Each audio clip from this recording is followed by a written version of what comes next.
Bienvenue à cette réunion ordinaire du conseil d'administration. Peut-être une petite précision, je vais mentionner que la rencontre aujourd'hui est filmée. Donc c'est un nouveau concept qu'on essaie à la CSR, donc filmer les rencontres, puis après ça, elles seront disponibles en ligne pour les personnes pour les consulter plus tard sur le site web de la CSR. Donc bonjour également aux employés présents, médias, partenaires. Donc, vous avez reçu l'ordre du jour.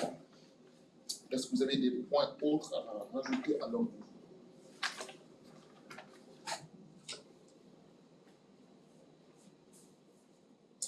Si pas de point, peut-être avant de faire la proposition, on a une présentation au point 9 de M. Alain Guittard, président de l'aéroport de Bathurst. Peut-être demander au monsieur de faire la présentation, puis ensuite on va rentrer dans le vif du sujet de l'agenda qui est présenté. Si vous avez le correct. Oui. Parfait. Donc, le quorum a été atteint. Déclaration de conflit d'intérêt. Est-ce qu'il y a des conflits d'intérêt suite à l'ordre du jour qui vous a été présenté? Pas de conflit d'intérêt. Ça me prendrait un proposeur pour Denis et Joseph. Et pas pour la question? Donc, tous ceux l'employeur lèvent la main en disant oui. Oui. Sinon, et c'est adopté. Donc, j'inviterai sans plus tarder M. Guittard à venir prendre la parole. Bonjour. Bonjour tout le monde. Merci, M. le Président, de me donner la parole. Je vais faire un petit point ici. J'ai besoin des fois des points pour tenir l'équilibre. J'ai des défis. Alors, la raison de ma présentation, c'est assez simple. C'est de vous dire merci. L'an passé, lorsqu'on s'est présenté, je dirais il y avait ça 15 mois, l'aéroport de Bathurst était une situation assez grave. On a mis en place un comité de sauvegarde qui était composé d'un de vos membres, Bernard Thériault. Et on vous a tendu la main, puis vous avez répondu plus que ce qu'on pensait. Alors, merci beaucoup, merci grandement. L'aide financière a été très, très, très appréciée. Ça a quand même envoyé un message de solidarité envers la communauté chaleur, Bathurst et la péninsule acadienne. Lorsqu'on est mis en défi, on travaille ensemble. Puis vous l'avez très, très, très bien présenté. Puis on vous en doit une fière chandelle. Merci beaucoup. L'aéroport, depuis les situations financières, vous comprendrez, ça ne s'est pas amélioré du jour au lendemain.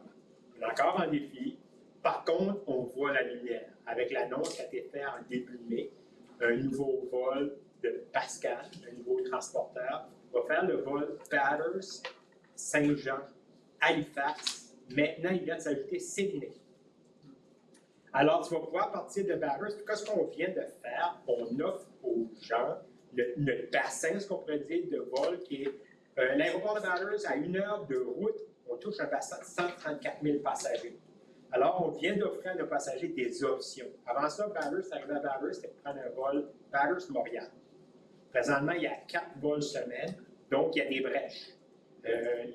Beaucoup de commentaires qui m'avaient, c'était au niveau si mon vol était cancellé, j'attends 2 jours, ou si je m'en vais à Montréal, je peux passer une unité de plus. Là, on vient de régler un peu ce problème-là, parce que tu vas avoir l'option, bien, je vais voler jusqu'à Saint-Jean, pour prendre un vol connexion directe à Toronto, Ottawa, Bathurst, Fort Lauderdale. On vient d'ouvrir des options.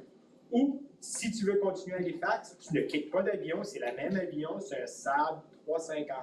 C'est un avion de modèle 34 passagers, mais la façon qu'il a configuré, il dit 30 passagers. Mais c'est un modèle petit avion, tu ne sors pas de ton avion, tu continues à Halifax, puis là, la porte est ouverte encore à différentes options de vol. Vous allez pouvoir profiter à ce des vols à rabais, dans le sens que nous, à Bathurst, on n'offrait pas des Lynx de ce monde ou des Flair. Là, on l'a à Saint-Jean, on les a à Fredericton. Alors, c'est une très, très, très belle nouvelle qui vient de se faire. De plus, développement social, par année, on se fait dire qu'il y avait environ 100 passagers qui se faisaient déplacer par taxi, accompagnés d'une infirmière. Ce sont des personnes malades, mais pas un point critique qui doit être en avion, air-avion, mais qui ont quand même besoin d'un accompagnement avec une infirmière. Le coût qui nous a été miroité est 1 000 $ de taxi, une infirmière de la journée, un patient. avait environ 100 par année. Maintenant, avec ce vol-là qui va direct à Saint-Jean ou encore à Halifax, qui étaient des IWK ou des problèmes cardiaques, ils peuvent aller sur l'avion avec 4 passagers, un infirmier, beaucoup moins que 2. Un vol Batters Saint-Jean, un aller, on parle de 270 $. Batters Halifax, 318 $. Alors, ce sont des coûts, si vous faites les calculs des montants que vous devez, tant de kilométrage, je ne sais plus comment c'est rendu au niveau fédéral, c'est dans les 50 cents ou 58 cents de kilomètre. C'est aussi économique à en avion. Puis, tu as le luxe de revenir d'un vol de 45 minutes. Si tu as le vent dans le dos, ça peut se faire un peu moins. Et tu as le luxe de revenir la même journée. Ça fait maintenant ce qu'on demande, puis je pense que c'est pas un problème, c'est qu'on circule le message à nos organisations qui bookent des voyages à Montréal, à Toronto, n'importe où, qu'on a des options en partant de base. Il y a d'autres options. On aurait d'autres bonnes nouvelles qui s'en viennent, qui vont être annoncées, parce que déjà, avec Air Canada, on a une entente de Interline. Là, les gens s'inquiètent un peu. Bon, ben là, si j'achète un billet de Pascal, qu'est-ce qui arrive à Saint-Jean si j'achète un billet de Air Canada? Non, il va y avoir une entente. Ils appellent ça un Interline. Tu vas pouvoir avoir ton billet de Pascal booké, embarqué dans Air Canada ou encore celle de Porter ou celle de WestJet. Il y a une entente entre les concurrents. Puis, c'est ouvert. Air Canada nous supporte dans notre projet. Ils nous considèrent comme projet pilote, une des premières affaires du genre. Alors, pour les communautés de régions qui ont été frappées par la pandémie, nous autres, on avait créé un plan stratégique. Puis on s'avait rencontrés ensemble, puis essayé de discuter quel est le modèle. L'industrie a changé. L'industrie, ça c'est simple, elle a changé. La façon que les gens voyagent a changé. Puis on voulait savoir où allait notre place les petits aéroports. Parce que les gros transporteurs, les Air Canada, les WestJet, semblent délaisser les plus petits centres pour se concentrer dans les gros centres urbains. Par contre, avec le modèle qu'on vient de présenter, c'est exactement ce qu'ils veulent. On alimente les gros centres. Fait, il va y avoir une belle collaboration avec les petits transporteurs, avec les Pascal, avec les PAL.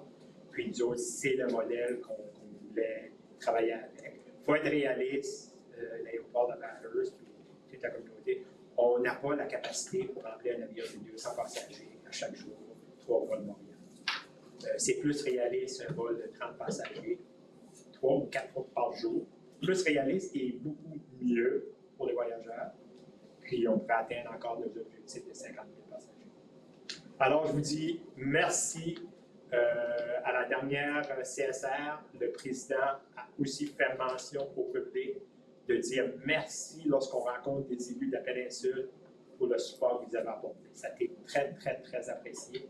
Ça a été plus loin que juste le côté monétaire. C'est le signal qu'on a annoncé, qu'on a envoyé à Fredericton. Depuis ce temps-là, nos discussions sont beaucoup plus positives parce qu'ils voient qu'on travaille en région, que l'aéroport de Bathurst est pas seulement un centre de voyageurs, mais on a miroité le même message.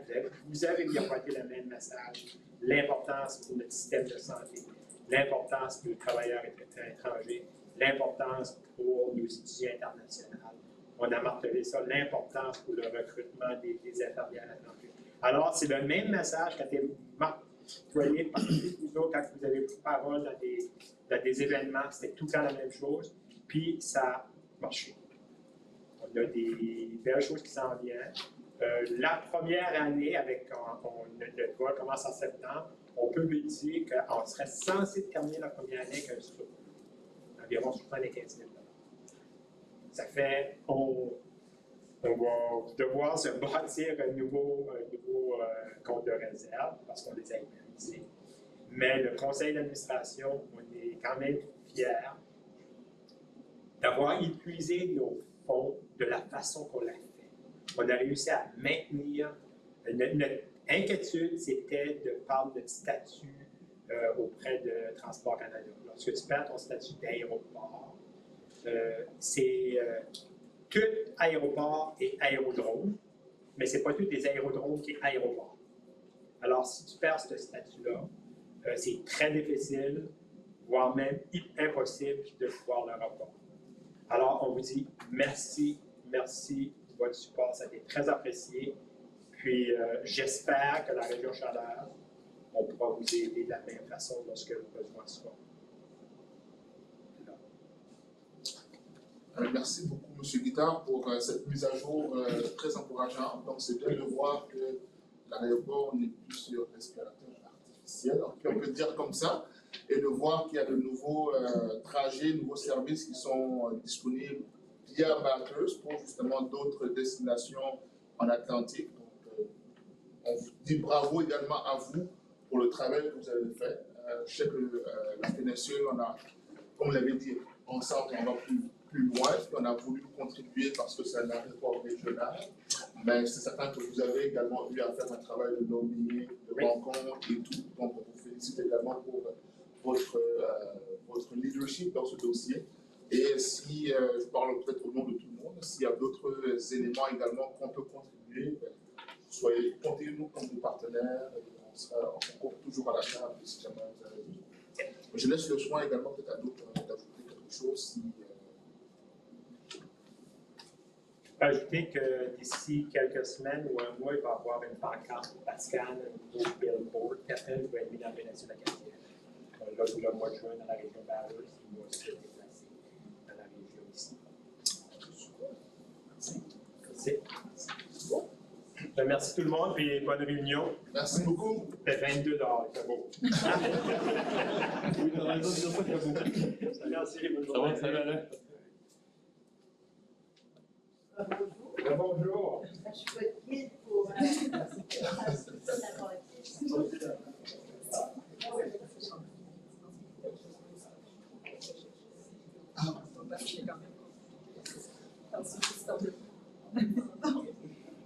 Donc, on va revenir à l'ordre du jour. Donc, on est rendu au point 5, adoption du procès-verbal de la réunion ordinaire du 25 avril 2024. Donc, ça, vous l'avez reçu également. Est-ce qu'il y avait des commentaires, corrections? Sinon, je n'aurai besoin de quelqu'un pour faire la proposition du procès-verbal. Georges? Denis. Donc, il a été proposé par Georges et appelé Denis que l'on adopte le procès-verbal de la réunion ordinaire du 25 avril 2024. Pour la question. Question. Tous ceux sans la faveur lèvent la main en disant oui. Oui. Sur non. Et c'est adopté. Point 6, affaire découlant du procès-verbal. On va faire le rapport. Donc, on est rendu au point 5. Rapport de la présentation. Bonjour tout le monde. Vous avez reçu le rapport au préalable, mais je vais quand même passer les grandes lignes avec vous sur des questions. Par rapport au résumé justement des dernières recommandations, la résolution 968 concernant que M. Bernard Thériault soit désigné pour siéger au sein du comité de travail. Donc, on en fait un résumé lors du comité exécutif. J'ai reçu également le procès-verbal de la dernière réunion que je vais vous envoyer. J'ai reçu ça hier, donc je vais l'envoyer à Louise pour qu'elle puisse vous envoyer une copie de cette rencontre de travail. La résolution 969 concernant le renouvellement des bails de location des bureaux du siège social de Caraquette pour une durée de 5 ans. Le bail de location a été signé comme prévu. Je me fais un plan de mémoire, je dis on va l'assigner, mais on dirait que je signe tellement de choses. Ça a été signé comme prévu.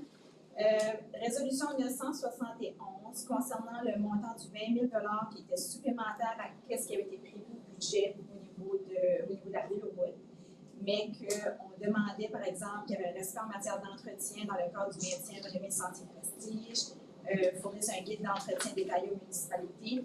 Les discussions se poursuivent à cet effet-là avec des représentants de la ville de Wood et qu'un suivi soit fait lors de notre prochaine rencontre, parce que j'ai Cédric, notre directeur du développement communautaire, qui siège à ce comité-là, donc qui est en mesure de donner l'information à la ville de Wood. Donc, c'est des questions de discussion, donc on est capable de faire le lien avec eux à ce moment.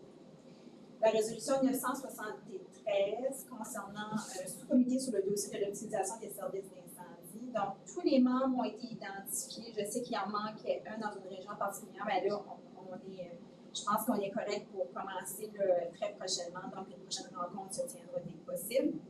Résolution 974 concernant la facture pour le Search and Rescue dans la région de la Seine-Saint-Chaleur, puis le montant de 10 000 qui va être rajouté au budget 2025 pour les services de Search and Rescue. Donc, les représentants de l'organisme ont été informés de la décision de la CSR-PA à l'égard. Au niveau des informations générales maintenant, le 26 avril dernier, il y a eu une rencontre à Couchilouac avec les représentants des CSR et les deux associations municipales, donc la communauté et la municipalité. C'est la première fois qu'on faisait une rencontre formelle comme celle-là. Donc, c'était vraiment dans le but d'échanger, communiquer, puis voir s'il y avait des dossiers probablement en commun qu'on pouvait travailler. Puis, c'est sûr que là, on travaille principalement sur le dossier de la réforme fiscale, donc les éléments qui touchent également les CSR. Donc, c'était une bonne discussion. Puis, on a prévu de faire ces rencontres-là au moins 2 fois par année. Donc, se rencontrer à nouveau et discuter ensemble, ça a été très constructif et positif. Annonce du financement dans le dossier d'énergie renouvelable. Donc, la majorité d'entre vous, vous étiez présents à Elder River pour cette annonce-là de 375 000 de l'APECA le 17 mai dernier, afin d'appuyer justement le plan de production d'énergie renouvelable. Donc, les travaux d'élaboration du plan sont déjà débutés, puis se poursuivront dans les prochains mois. Puis, le 29 mai dernier, concernant ce dossier-là, il y a eu une rencontre à Rivière-du-Nord. Il y avait quelques maires qui étaient présents aussi. Le consultant, M.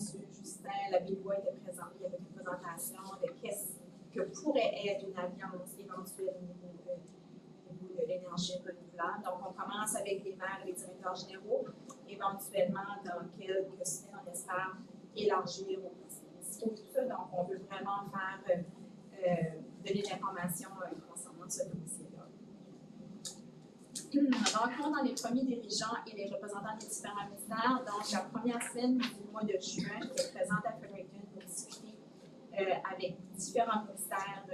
Puis, je mets la liste là, donc Société de développement régional, changement climatique, Société d'inclusion économique et sociale, le développement social. En tout cas, le département d'urbanisme, le ministère de la Santé, pour ce point de vue. Donc, on a été 3 jours quand même assez occupés, mais des discussions qui ont été quand même assez constructives aussi. Donc, on a discuté des différents mandats que la CSR peut avoir, mais en lien avec ces différents ministères-là. Donc, c'est sûr qu'aujourd'hui, les CSR ont quand même des mandats très élargis. On n'a plus seulement le ministère du gouvernement qui est vraiment avec nous. Là, on discute avec plusieurs autres ministères. Donc, c'est pour créer ces liens-là, mieux comprendre également leurs mandats pour qu'eux puissent également comprendre mieux nos mandats, donc avec des bonnes discussions. Donc, ça a été intéressant.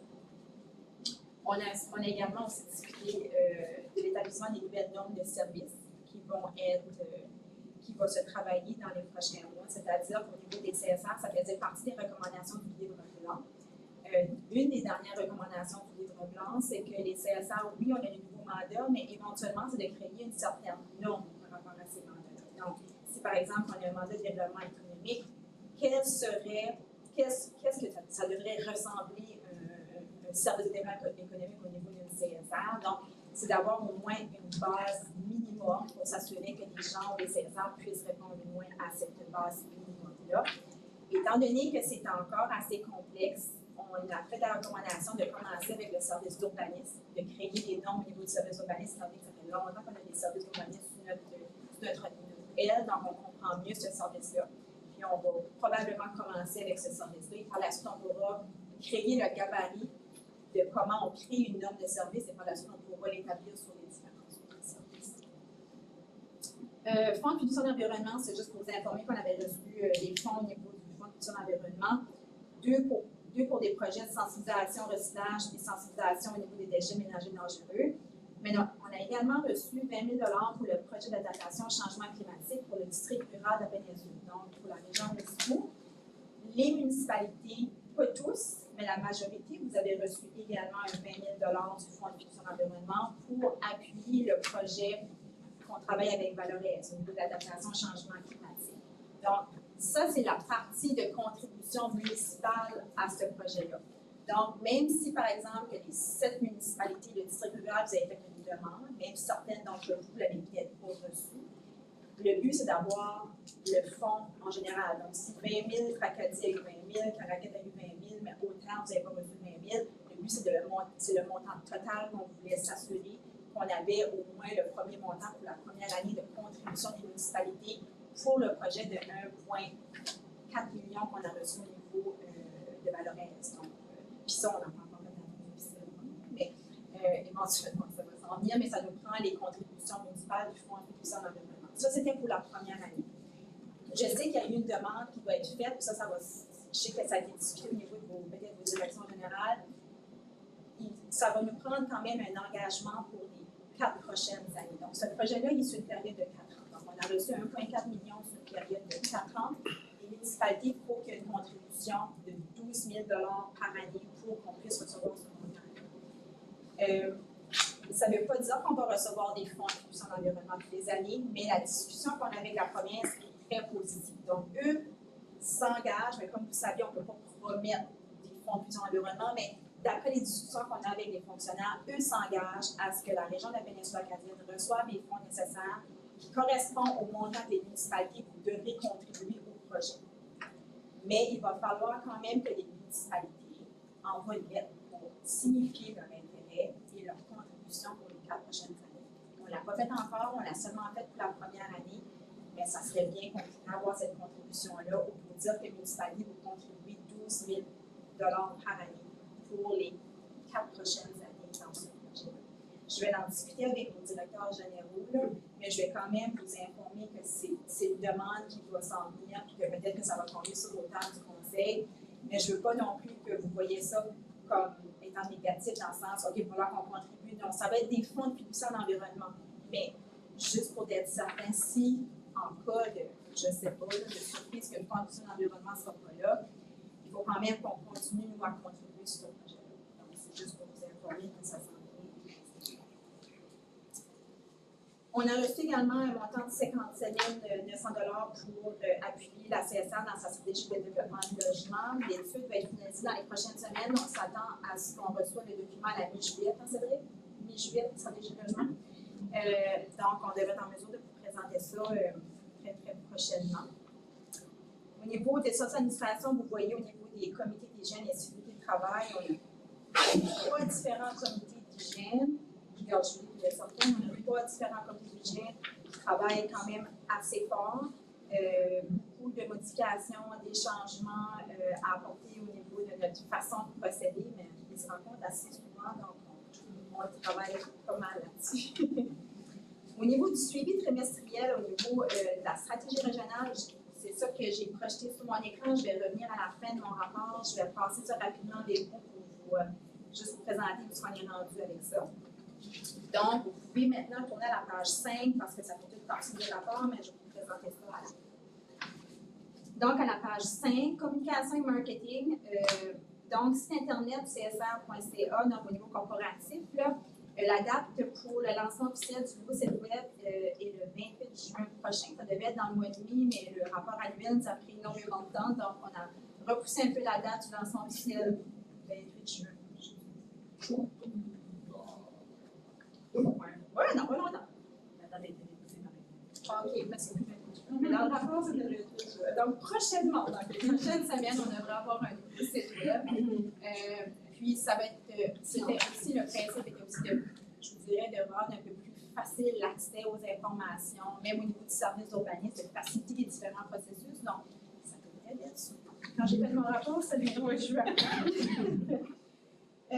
Au niveau des déchets solides, au niveau des présentations dans les écoles, donc, Karine travaille fort à présenter notre service de triage et matières recyclables au niveau des écoles. Donc, vous voyez, il y a 415 élèves qui ont été rencontrés.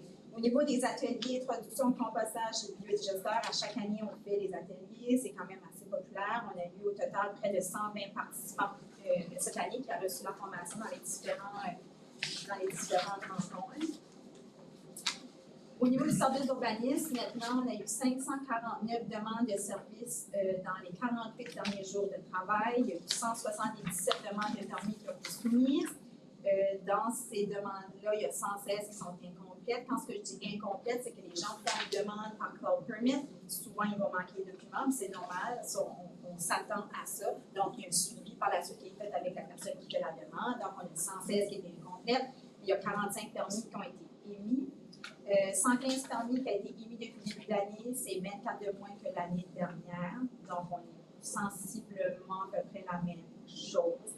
Je vous dirais que ça va bien au niveau du service d'urbanisme. L'équipe est complète. Les demandes se maintiennent, donc on n'a pas des gros pics comme on a déjà eu des années. Ça peut être perçu un peu négativement, si on aimerait peut-être avoir plus de demandes de permis, mais je vous dirais qu'au niveau du service d'urbanisme en matière, ça va relativement bien. J'ai pas trop de plaintes par rapport à la vitesse des procédures, ça va quand même assez bien de notre côté.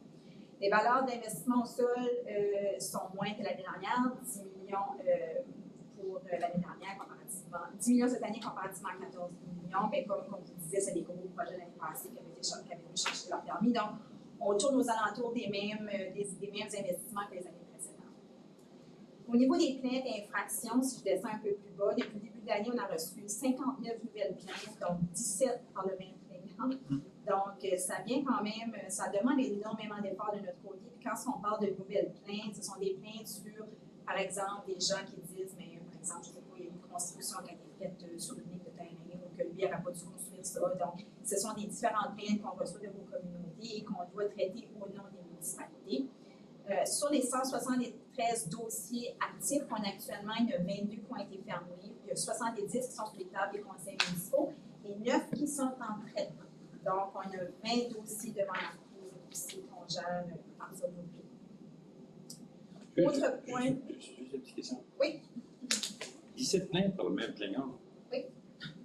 Il y a des gens qui aiment faire le tour. Il a dû croiser le talent. Lui ou elle. C'était pour la même, Oui. c'était pour la même C'est pour le même chose, dossier, ouais. mais qui se déroulait à 17 endroits différents. C'est ça. Tu dis ça? Oui, c'est ça. Je pensais que tu jouerais. Non, c'est ça. OK. Mais il y a, je vous dirais, les dossiers d'infraction, ça demande énormément de temps. Donc, c'est quand même assez demandant au niveau de notre bureau. Puis, souvent, quand les procédures arrivent jusqu'au point d'aller, par exemple, devant la cour et tout ça, mais c'est sûr que ça prend beaucoup de temps. Donc, mais en même temps, ce sont l'application des différents arrêtés. Donc, on peut donner un peu, je vous dirais qu'on est en train de revoir un peu aussi la façon qu'on travaille à ce fait-là, mais puis on a aussi la nouvelle, on a rajouté un travail à Maritime Enforcement, puis ça là, on a rajouté une journée à Maritime Enforcement pour qu'ils puissent faire le tour du territoire au niveau des infractions. Puis cette année, étant donné justement que c'est une façon différente de faire les choses, on a décidé vraiment de travailler au niveau de la sensibilisation, de l'éducation, donc on essaie de faire comprendre aux gens l'importance de venir chercher les permis de construction. On ne veut pas non plus inonder vos bureaux d'infraction, parce qu'on s'entend que c'est beaucoup de travail de votre côté aussi.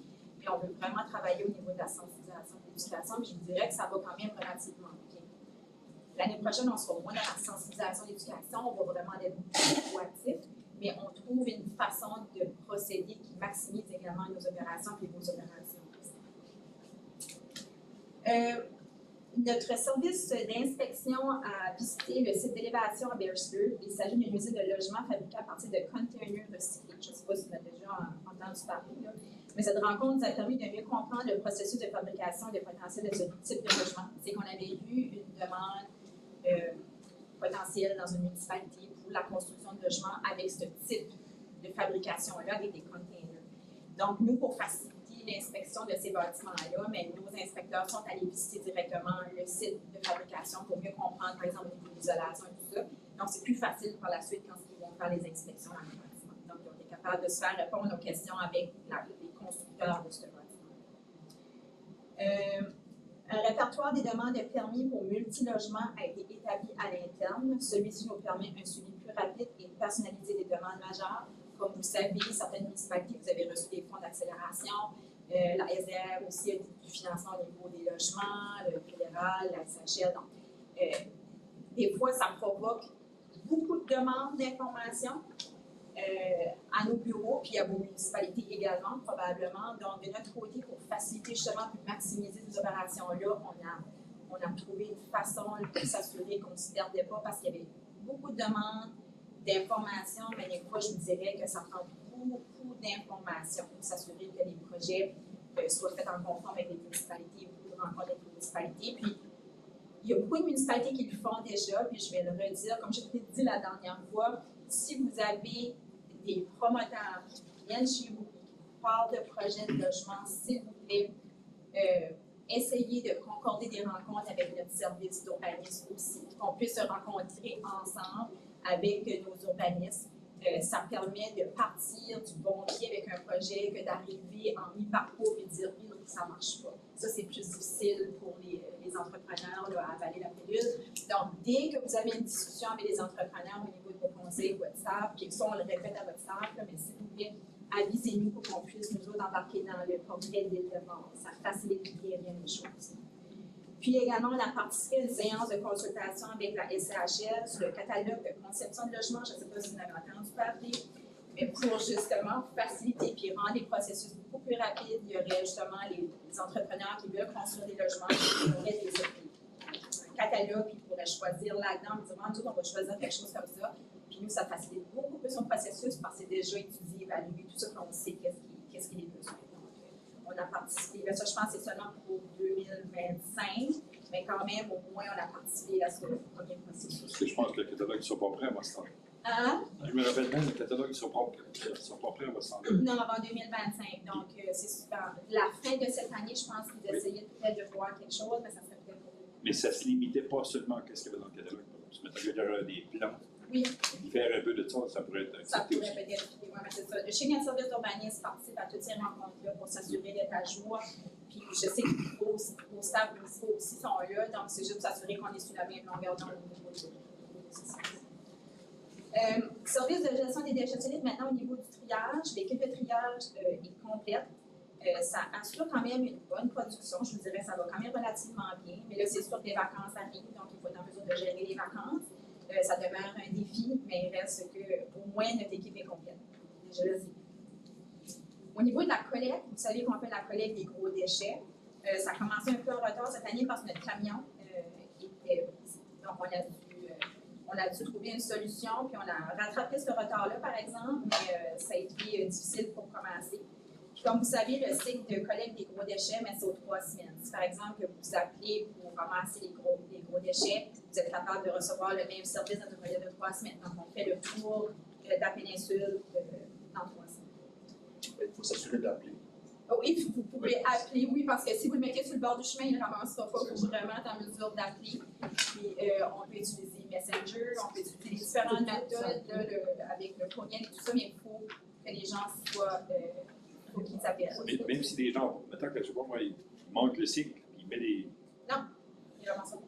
Parce que nous, qu'est-ce qui arrive, c'est qu'ils mettent sur une liste, puis il y a juste certaines capacités. Là. Donc, nous, on sait combien de gros déchets qu'on est en mesure de ramasser, puis où ce qu'ils vont y aller, parce qu'eux, ils ne font pas tout.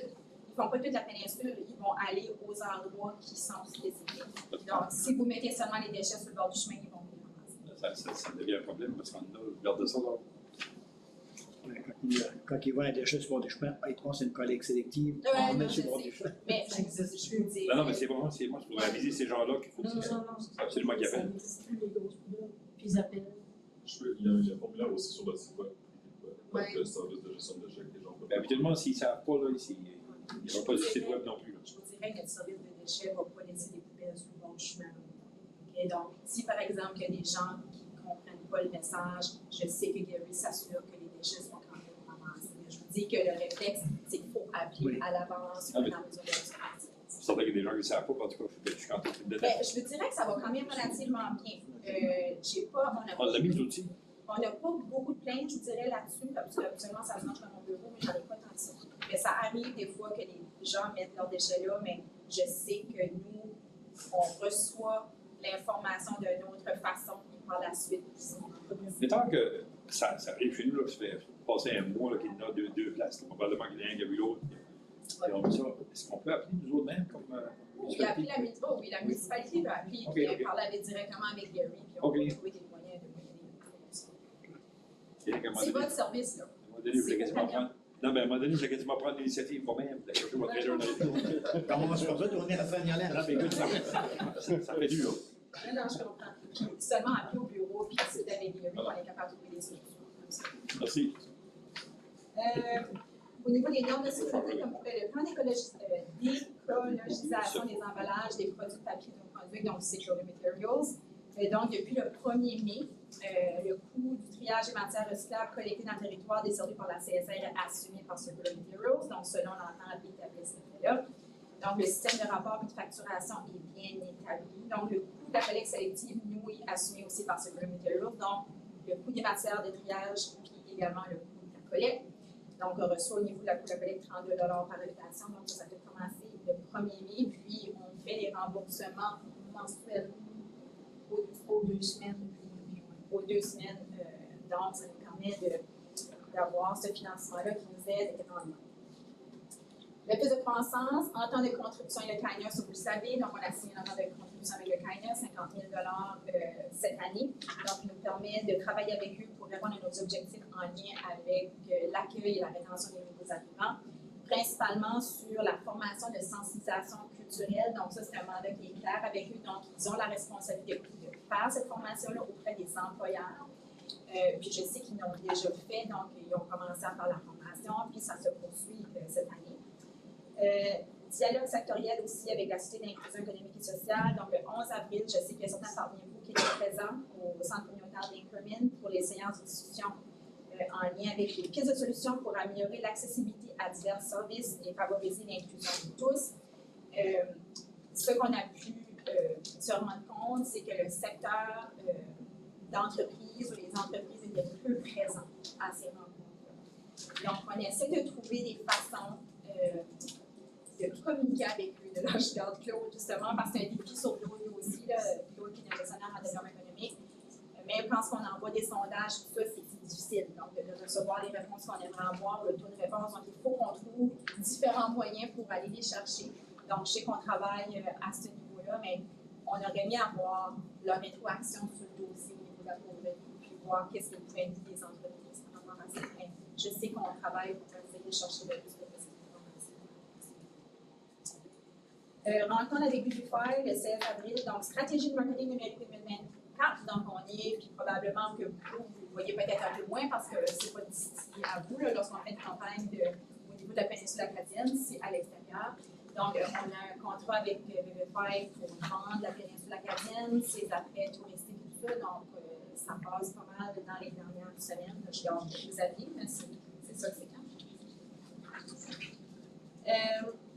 L'hébergement locatif Airbnb, ça c'est intéressant aussi. Nos partenaires du ministère ont fait une étude sur l'hébergement et la location à court terme. Puis, je sais qu'on a reçu l'information, on a reçu cette étude-là afin de déterminer des solutions possibles à la crise du logement. Donc, vous savez, il y a eu des questionnements par rapport à ça. Est-ce que les Airbnb viennent entraver les possibilités d'avoir du logement dans nos communautés? Donc, il y a une étude qui a été mandatée par la province par rapport à ça. On a eu des informations. Je sais qu'il y a beaucoup d'informations à compiler pour mieux comprendre le portrait.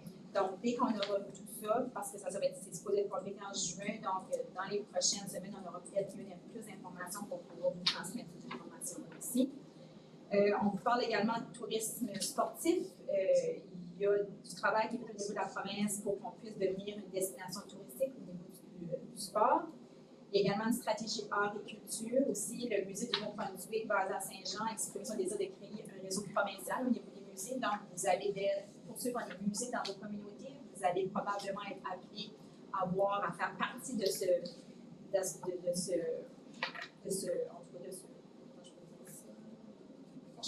mais oui, c'est ça, merci. Donc, je perds mes mots. Donc, vous allez recevoir des communications dans les prochaines semaines pour discuter de ce dossier-là. Il y a eu une visite de Portsmouth Nouveau-Brunswick dans la péninsule acadienne récemment aussi. Ça faisait extrêmement longtemps que Portsmouth Nouveau-Brunswick n'avait pas venu visiter la région. Donc, on est content qu'ils sont rencontrés. Donc, ils ont été visités CCMPIA, la distillerie de Roy, ils ont été visités également Valores, ils ont été visités également avec Plastique. Ces rencontres-là permettent de discuter des défis et des opportunités auxquelles font face nos entreprises de la région. Vos directeurs généraux ont également été invités à un souper avec ces représentants-là. Il y a quand même plusieurs personnes qui ont participé pour créer justement ce lien de communication-là avec les gens de Portsmouth-Brunswick. Ça a vraiment été intéressant. J'ai vu des bons feedbacks de nos employés par rapport à cette rencontre. Le lancement d'Image de marque, c'est pas mal, il y avait pas mal de gens qui étaient présents le 15 mai dernier au lancement de notre nouvelle image de marque Inspire Péninsule Acadienne. Donc, ça s'est super bien déroulé. Il y avait plusieurs personnes présentes, donc on était extrêmement contents du retour qu'on a eu. Ça a permis de faire briller, je vous dirais, la péninsule acadienne.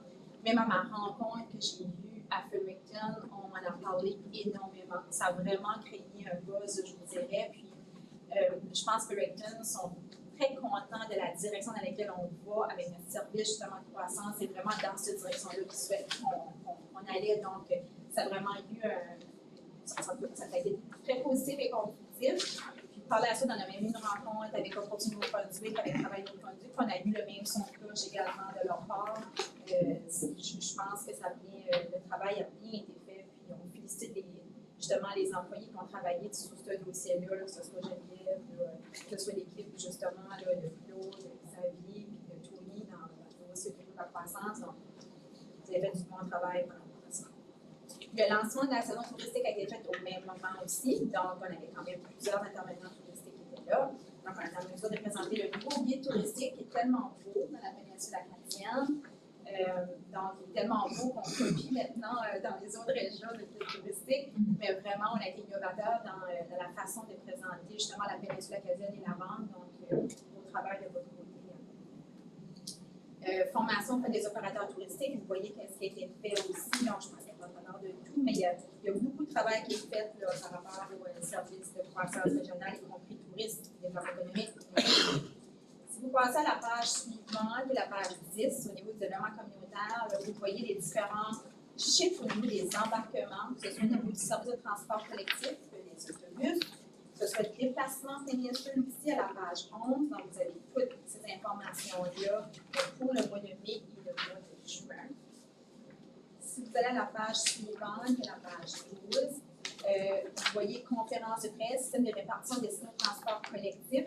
Donc, on a participé il y a quelques semaines, moi, Cédric, notre directeur de développement économique, et aussi Charlotte, qui est notre gestionnaire en mobilité rurale. On est allé assister au lancement du système de répartition. Comme vous savez, ceux qui ont déjà pris notre transport, mais on a une application de Blaise pour utiliser pour faire les demandes de transport. Mais maintenant, ça va être cet outil-là qui va être utilisé pour l'ensemble du Nouveau-Brunswick. Donc, ça va être le même outil que nous on a. On est chanceux, c'était la même compagnie qui a été retenue pour l'ensemble du Nouveau-Brunswick. Donc, cet outil-là va être utilisé pour notre transport collectif, mais aussi pour déplacement péninsule. Que maintenant, on n'a pas nécessairement un outil là, bien. En tout cas, c'est un peu. Oui, c'est ça. Donc, là, on va avoir un outil beaucoup plus solide qui va nous permettre de bien coordonner les choses au niveau des déplacements péninsulaires. Ça, dans les autres régions, est-ce que vous savez si on peut payer à travers Blaise, l'application, le trajet? On peut-tu payer à travers Blaise Le système va nous le permettre, effectivement. Va nous permettre? Exactement. Parfait. Donc, ça nous donne un outil beaucoup plus complet au niveau du paiement, de la gestion des trajets, de l'ajout, autant du niveau du client que du côté administratif avec la répartition même au point de vue financier, le lien entre le service et le service de l'achat, par exemple, au niveau des finances. Ça va être grandement amélioré. Ça va être facile de l'accès pour les personnes qui ont. C'est pourquoi on n'enlève pas l'aspect humain de la chose pour le déplacement péninsule, surtout. Et non plus pour le transport en commun, Marie-Ève et Annie vont continuer à travailler. On est conscient que ça, c'est un commentaire qu'on a fait dans tout le processus d'appel d'offres, qu'on doit absolument garder l'aspect humain parce que le déplacement péninsule, c'est souvent une clientèle vulnérable et puis ils veulent encore utiliser le téléphone et parler à quelqu'un. Donc, Marie-Ève va avoir encore l'opportunité de faire des réservations en ligne à la main elle-même, mais en parlant à quelqu'un. Donc, ça ne l'enlève pas. Pour ceux qui veulent l'utiliser, c'est un outil supplémentaire. Donc, c'est une très bonne chose. Chapeau. Et en plus, la province va payer cet outil-là pour les 5 prochaines années. Non, mais c'est sûr qu'on a la facilité à travailler avec les il y en a d'autres de nos clientèles qui sont de qualité vulnérable. Non, puis je vous dirais, moi, mon bureau est proche maintenant de Louis Marie-Ève, qui fait les appels au niveau de développement péninsule, puis je vous dirais qu'elle arrête pas beaucoup, puis c'est beaucoup de travail avec ces gens-là, parce que c'est pas seulement un appel, c'est souvent un appel pour avoir le service, mais par la suite, Marie-Ève vérifie que le bénévole, si le bénévole est disponible, par la suite, elle peut bien vérifier auprès de son rendez-vous dans un hôpital, donc c'est très, désolée, l'anglicisme, c'est très hands-on. Donc, elle doit prendre beaucoup de temps pour des fois juste un seul rendez-vous, mais comme que Cédric dit, ces gens-là, des fois, vraiment les appuyer dans leur démarche. Mais l'outil va nous permettre aussi d'avoir une meilleure compréhension de nos données, donc nous permet d'avoir beaucoup plus d'informations aussi par rapport à ça. Ça va permettre de connecter aussi avec le service des finances, donc ça va être un bel outil. Je viens de voir. Oui. Tu peux voir toutes les régions qui participent. Ouais. C'est le FLAIS a été aussi retenu pour offrir ce service-là pour l'ensemble de la Nouvelle-Écosse aussi. Donc, ça va être S'il vous plaît, c'est qui c'est ça? FLAIS Transit. Transit. Ouais. OK, c'est une compagnie qui fait ça. C'est une compagnie du Québec, hein, je pense qu'il vient de Montréal. Donc, je pense que nous, on les avait choisis. À ce moment-là, il y avait seulement Dieppe, je crois, qui était. Moi, Dieppe avait déjà utilisé cet outil-là. Donc, quand on a été chercher, c'était l'outil qui était le moins dispendieux, qui répondait le plus à nos besoins. Puis quand ils ont ouvert la solution pour l'ensemble de la province, bon, si on espérait en des branches que c'était eux aussi, parce qu'on avait déjà l'application, mais en même temps, ils ont vraiment démontré qu'ils étaient les meilleurs dans l'outil. Rencontre des GILU de l'optimisation des services d'incendie. Donc, on fait juste un résumé de la rencontre que vous étiez présent par rapport aux services d'incendie. Les consultations communautaires annuelles aussi par rapport aux rencontres qu'on a annuellement avec la GRC pour établir les différents objectifs. Il y a aussi une rencontre avec Cédric, qui est également le gestionnaire de la sécurité publique avec la ville de Caraquet, pour mieux comprendre le mandat et son rôle au sein de la CSRDA, puis échanger au niveau des dossiers de la sécurité publique. Donc, là, vous voyez également là, un résumé des différentes activités qui ont été effectuées par la sécurité publique, puis également au niveau des organismes communautaires au niveau du réseau. À la page suivante, vous voyez également aussi le petit déjeuner, le partenariat Chaleur, Péninsule Acadienne et Rescouche. Vous savez que nous, dans la Péninsule Acadienne, on est très, très choyés. On a un organisme qui est responsable du petit déjeuner depuis plusieurs années et c'est très bien organisé, très bien géré. On est très choyés comparativement à d'autres régions que eux, ils n'avaient même pas d'organisme, puis ils commencent juste à avoir quelque chose cet effet-là.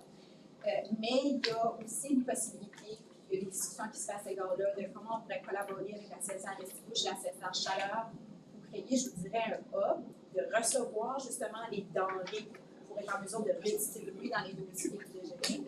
Mais en tout cas, donc il y a des discussions là, par rapport à ça, puis il y a des questions, mais c'est vrai qu'on peut vous répondre parce que je suis participée. Passez frais, toujours aussi populaire, donc plus de 800 et quelques paniers qui est effectué dans les 2 derniers mois. Planète jeunesse, on continue à travailler sur les initiatives. On vous a déjà fait des présentations par rapport à ça. On a embauché une nouvelle personne qui va travailler uniquement sur ce dossier-là. C'est des fonds qu'on a reçus de la province en mesure de travailler en collaboration avec Santé publique sur le dossier. Elle va commencer la première semaine du mois de juillet. Le 8 juillet. Donc, une nouvelle personne-là. Il a déjà été choisi? Choisi, contacté. Je n'ai pas l'information aujourd'hui, par exemple, si je peux donner son nom. OK. Non, c'est pas grave. Ouais. Mais là, ça a été Classé. Non, c'est bien ça. Oui. Par la suite, vous voyez d'autres informations, rencontre des sous-comités de l'itinérance, 29 et 13 mai, donc vous avez les résumés. Puis je vous dirais que par rapport à l'itinérance en tant que telle, à Puritan, on en a discuté énormément avec le développement social. Ils ont un projet pilote dans la CSR Sud-Est. Comme vous savez, la problématique de l'itinérance est quand même importante dans cette région-là. Ils ont fait une espèce de petit projet pilote que nous, les autres CSR, éventuellement, on sera en mesure de se greffer. Donc, il y a plusieurs discussions, puis je sais qu'il va y avoir des rencontres avec le directeur de développement communautaire dans les prochaines semaines sur ce dossier-là. Vélo-route, récréation, loisirs, parce que vous savez là, que le développement communautaire, ça touche toutes ces branches-là, nous met au niveau des loisirs, les activités sportives. Puis, différentes rencontres. On a aussi participé avec le réseau de santé et vitalité sur le développement communautaire basé sur les actifs. On a eu 2 jours de rencontres, 2 jours de formation extrêmement intéressants. Donc, on a participé, moi, ici, avec sur cette rencontre. Donc, ça c'est mon rapport. Quand même assez long. Mais j'aurais aimé vous juste partager un peu, parce que ça faisait partie de mon rapport aussi, notre suivi par rapport à notre plan stratégique. Donc, on vous avait envoyé il y a quelques mois, Julie, quelques semaines, notre plan de travail. Donc, vous savez, notre stratégie régionale, donc on a des différents objectifs stratégiques en lien avec notre stratégie régionale. On vous a envoyé notre plan de travail 2024 en lien avec les objectifs qui ont été adoptés par la CSR dans la stratégie régionale. Puis nous, à tous les trimestre, on fait un suivi et on établit des commentaires par rapport à ça. Donc, c'est quand même assez long, je pense, être à travers de tout ça. Mais je pourrais vous dire que voici, je vais vous envoyer une copie de la suite de la réunion parce qu'on essaie de voir comment est-ce qu'on pourrait bien vous le présenter parce que nous, on travaille avec ça, là. C'est quand même assez fait. Nous, on se comprend bien dans nos jargons, là, mais on voulait que vous puissiez également mieux le voir où on était rendu. Puis quand on met des petites couleurs, ça nous permet de mieux suivre nos différentes actions. Tout ça au niveau du développement communautaire, vous voyez les différents éléments, puis je vais passer juste en général qu'est-ce qu'on a travaillé, là, puis qu'est-ce qui est nos éléments principaux au niveau du développement communautaire. L'inventaire des services communautaires va faire dans la péninsule acadienne. Le renforcement des partenariats et arrimage, partenaires principaux, tout ça. Donc ça, c'est un gros dossier sur lequel on travaille, puis qu'on veut que ça soit réalisé avant la fin de l'année. Je vous dirais qu'on travaille fort pour que ça arrive. Mais étant donné que ça a bien tombé, je vous dirais, ça faisait partie de nos objectifs et maintenant la province va le mettre comme étant un objectif, je vous dirais, provincial, dans le sens qu'ils veulent que tous les CSR font ce travail-là, qu'on fait l'inventaire de tous nos organismes à but non lucratif sur notre territoire.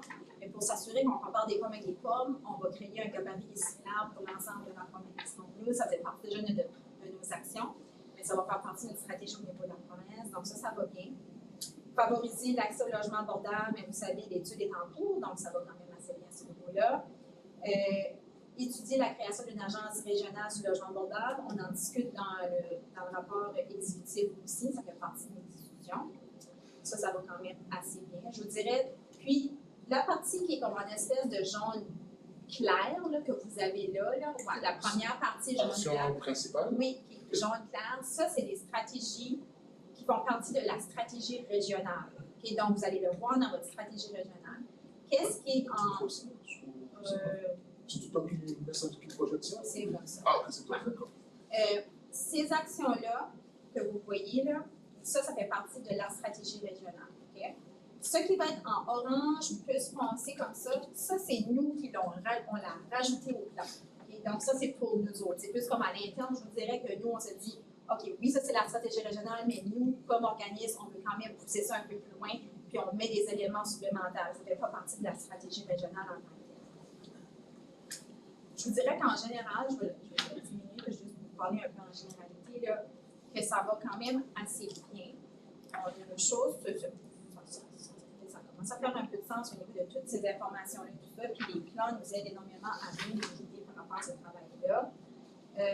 Comme vous voyez ici, qu'est-ce qui est en rouge, c'est quelque chose qui n'est pas dans la stratégie, quelque chose qu'on a rajouté par la suite. Mais vous voyez, la date était le 31 mars, donc on n'a pas été en mesure de la respecter, mais on a changé la date pour le 30 septembre, on est en mesure de la respecter. Assurer la pérennité des initiatives et projets entamés, donc renforcement des processus de financement, puis tout ce qui est en lien avec Planète Jeunesse, Pensée Prêt, la Fondation des petits déjeuners. On voit qu'on crée ces efforts. On a réussi par cette création d'un poste contractuel. Je vous ai dit qu'on a embauché quelqu'un au niveau de Planète Jeunesse pour être en mesure de répondre à ces nouvelles initiatives-là. Puis on travaille également sur la possibilité d'élaborer un poste en sécurité alimentaire dans le but de coordonner l'initiative et penser prêt aux dossiers qui se rattachent. C'est toutes des initiatives qu'on reçoit, par exemple, que ce soit au niveau de la résilience, que ce soit par exemple avec la sieste. Donc, des fois, on reçoit des fonds supplémentaires pour des initiatives particulières. Donc là, on est en mesure, des fois, de créer des postes contractuels pour répondre à ces initiatives-là. Ça va cet argent-là, ça ne touche pas au budget. Pas l'initiative qui vient. Comme pour des initiatives spécifiques comme ça, c'est de l'argent qu'on a reçu des projets là, à l'extérieur de notre budget. Ça, c'est au fur et à mesure qu'elle avance, parce qu'on n'est pas beaucoup. Non. Pas de tenture de l'avoir. Non, c'est ça. C'est pour ça qu'on fait des postes contractuels, donc ce n'est pas des postes qui sont permanents. Donc, on aimerait, par exemple, il y a une ouverture, puis je sais qu'il s'en va dans cette direction-là. La sieste va être en mesure de nous conformer dans les prochains, pour l'année 2025, du financement pluriannuel, pas seulement sur l'année. Donc, il va être en mesure de nous dire, voici l'argent que vous allez recevoir, par exemple, pour 4 ans. Donc, il va nous permettre, nous autres, de mieux organiser nos affaires, puis peut-être de sortir des postes peut-être plus intéressants.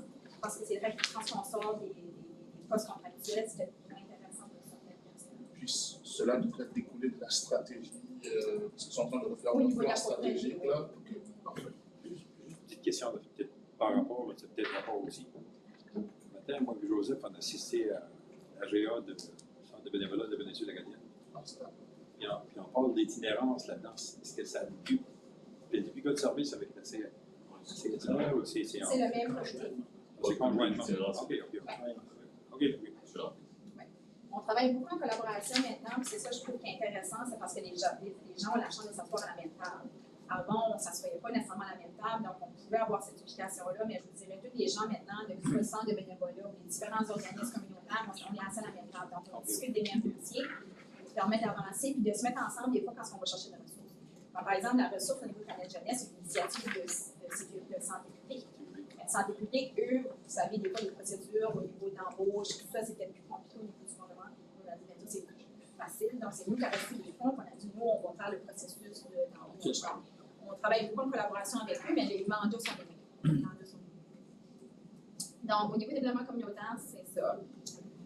Je vous dis là, je pensais pas faire toutes les initiatives. Ma souris, ça va bien, ma souris. Au niveau du tourisme, donc rapidement, la mise en œuvre de la stratégie régionale en tourisme, la stratégie a été livrée, donc c'est en cours. Donc, on avait déjà une stratégie nous autres, au niveau du tourisme, donc on travaille justement des fois à mettre la mise à jour, tout ça, mais on avait déjà une stratégie au niveau du tourisme. On travaille vraiment au niveau de la mise à jour de cette stratégie-là. Développement d'un plan marketing régional, donc plan de marketing complété, contenu disponible utilisé par les opérateurs. Comme je parlais tout à l'heure, BBFI, c'est vraiment ça. C'est l'augmentation du nombre de visiteurs du Québec, augmentation du nombre de visiteurs de l'Ontario. Donc, la campagne qu'on a, c'est dans le but d'augmenter le nombre de visiteurs dans ces deux régions-là. Puis on verra la fin de l'année si vraiment que ça porte des fruits par rapport à justement nos taux d'hébergement et vraiment le taux d'utilisation de nos différentes infrastructures. Donc, on le verra à ce moment-là. Mais c'est en cours. Donc, ça répond à qu'est-ce qu'on avait comme travail. Le seul élément, vraiment, je dirais, qui n'est pas débuté, puis je l'ai mis en jaune parce que il faut vraiment qu'on mette de l'effort là-dessus, parce que ça fait partie de notre stratégie, c'est vraiment le dossier de la taxe sur l'hébergement. Donc, je sais qu'il y avait une lettre qui avait été envoyée, vous en souvenez, au ministre Daniel Arnett dans le temps pour voir s'il y avait une ouverture de la province de créer la stratégie, de créer une taxe d'hébergement, mais vraiment à toutes les différentes régions. Il n'y avait pas nécessairement d'ouverture à cet effet-là. Vraiment, c'est aux communautés, aux municipalités de vouloir se doter d'une taxe de l'hébergement ou non. Je vous dirais qu'on commence à être un peu en retard sur ce dossier-là parce que je vous dirais que toutes les autres régions ont une taxe d'hébergement, puis ça nous permettrait probablement d'être beaucoup plus dynamique en termes de marketing au niveau de la région. Donc, je sais qu'on va en rediscuter au niveau de notre groupe de travail, au niveau du développement économique et tout ça, mais il faut commencer à revoir ce dossier-là. Puis je sais qu'il y a certaines communautés qui avaient fait un arrêté au niveau de la taxe d'hébergement. Étant donné justement qu'il y a eu des fusions et des regroupements, il va falloir qu'on revoie notre stratégie par rapport à ça. Mais je sais qu'à l'automne, on aimerait revoir les communautés, discuter avec eux pour qu'en 2025, on puisse avoir une taxe d'hébergement et aller recueillir les fonds pour 2025. Donc, il va falloir qu'on mette ça, je l'ai mis en jaune parce que j'aime vraiment qu'on pourrait discuter de ce dossier. Sachant que tu planifies une rencontre avec des DG pour justement parler de la question du 12 000 pour le projet avec Valores, adaptation au changement climatique, ce serait peut-être un point à apporter. Et si jamais il y a au format de résolution qui pourrait être également passé, on pourrait faire ceux qui veulent participer. Parce que je sais que la dernière fois, il y a pas mal de municipalités qui avaient participé à justement l'arrêter pour adopter une taxe sur l'hébergement sur leur territoire. Donc, si on avait encore le même format, ça nous permettrait d'avoir une résolution type et de la passer au conseil municipal en temps et lieu lorsqu'on reviendra, ou pendant les vacances, il y en a qui ont des réunions, ou après la période estivale en septembre. Parce qu'on avait déjà notre arrêté, je pense qu'il est encore à chaud, je pense qu'il correspondrait à nos besoins à cet effet-là. Mais il y avait beaucoup de travail à faire, je crois. Puis je sais qu'il y a eu des discussions là, par rapport au service de croissance sur ce dossier-là. C'est comment on peut mieux préciser qu'est-ce qui va être fait avec les argents recueillis pour les opérateurs. Donc, je pense que c'était mieux verbaliser ces informations-là pour s'assurer justement que les opérateurs comprennent vraiment c'était quoi le but dans tout ça, puis que c'est favorable, en termes de c'est favorable pour eux. Mais il y a encore du travail à faire à cet égard-là. Mais je vous dirais, la raison d'être d'une taxe d'hébergement n'est plus vraiment à faire. On s'entend qu'on la voit partout maintenant, nous, Brunswick, là, c'est plus nécessairement le cas. Mais je pense que c'est vraiment de mieux définir les argents qui vont être recueillis, comment elles vont être utilisées. Par exemple, est-ce qu'on veut mettre un fonds spécialement pour les opérateurs au niveau, par exemple, d'une stratégie marketing? Donc, comment ils seront en mesure d'aller chercher ces fonds-là à nouveau? Donc, il y a encore du travail à faire à définir exactement qu'est-ce qu'on veut faire avec ça. Mais par rapport à l'arrêté en tant que tel, je vous dirais que l'arrêté qu'on vous a soumis est encore bon. C'est juste pour vous informer qu'on va revenir sur le dossier dans les prochaines semaines.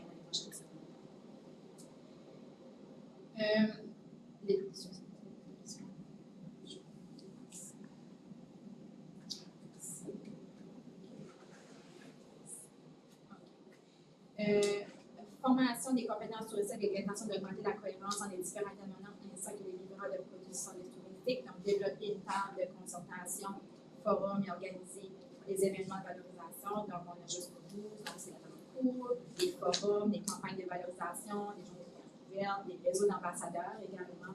Donc, je sais qu'on travaille sur ces dossiers-là. Renforcer les liens avec les différents partenaires, mettre en place un comité de secteur. Donc, vous voyez que tout ce qui est en vert, donc, ça veut dire que ça va bon train. Donc, il y a des rencontres, il y a du travail qui est fait. Donc, quand c'est en vert, ça veut dire que je ne m'inquiète pas trop. Donc, ça va dans la direction qu'on souhaite. Aussi, de coordonner la démarche régionale d'identification du potentiel et de nouvelles opportunités. Vous savez, chaque municipalité, vous avez mis probablement en place un comité qui travaille sur le dossier touristique parce que vous travaillez sur une stratégie locale au niveau du tourisme qui est coordonnée par notre bureau régional. Donc, c'est pour s'assurer qu'il y a une bonne concordance régionale dans les démarches qui sont faites au niveau local. Donc, ça va bon train.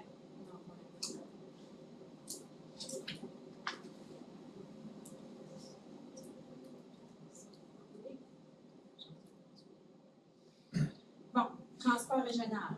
Mettre en place des recommandations d'études d'optimisation des transports. C'est en cours.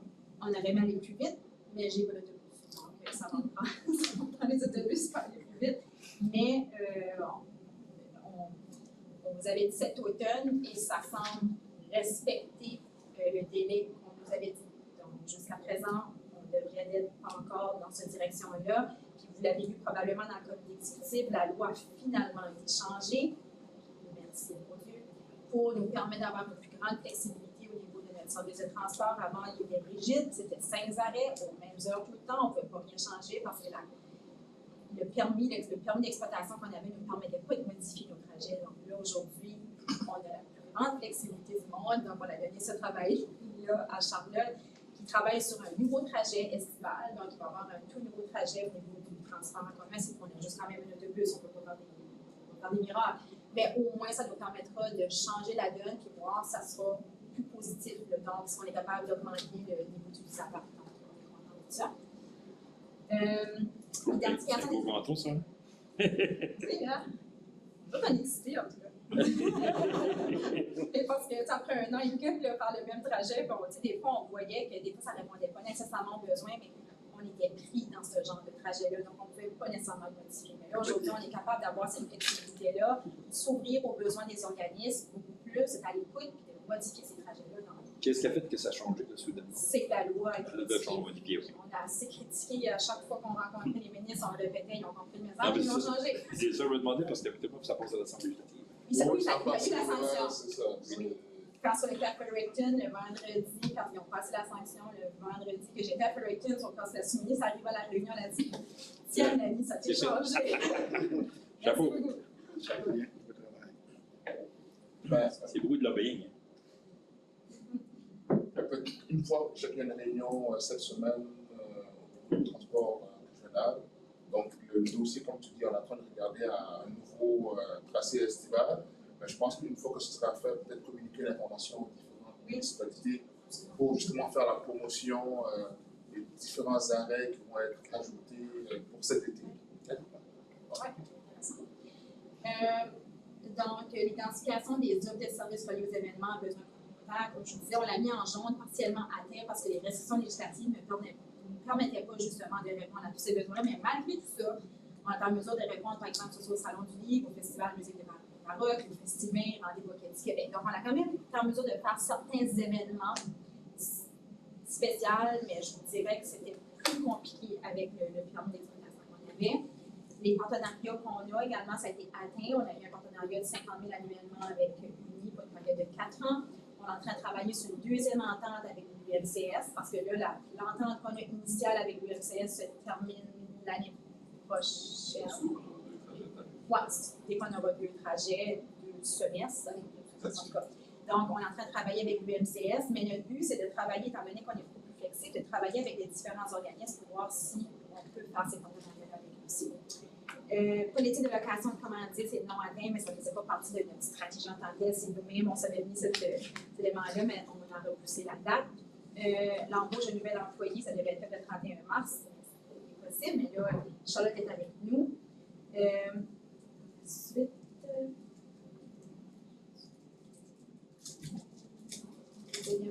l'établissement de politique de remboursement des bénévoles, calendrier pour l'année, donc ça s'est révisé pour le 30 septembre. Le renforcement des processus de financement des objectifs reliés à l'initiative.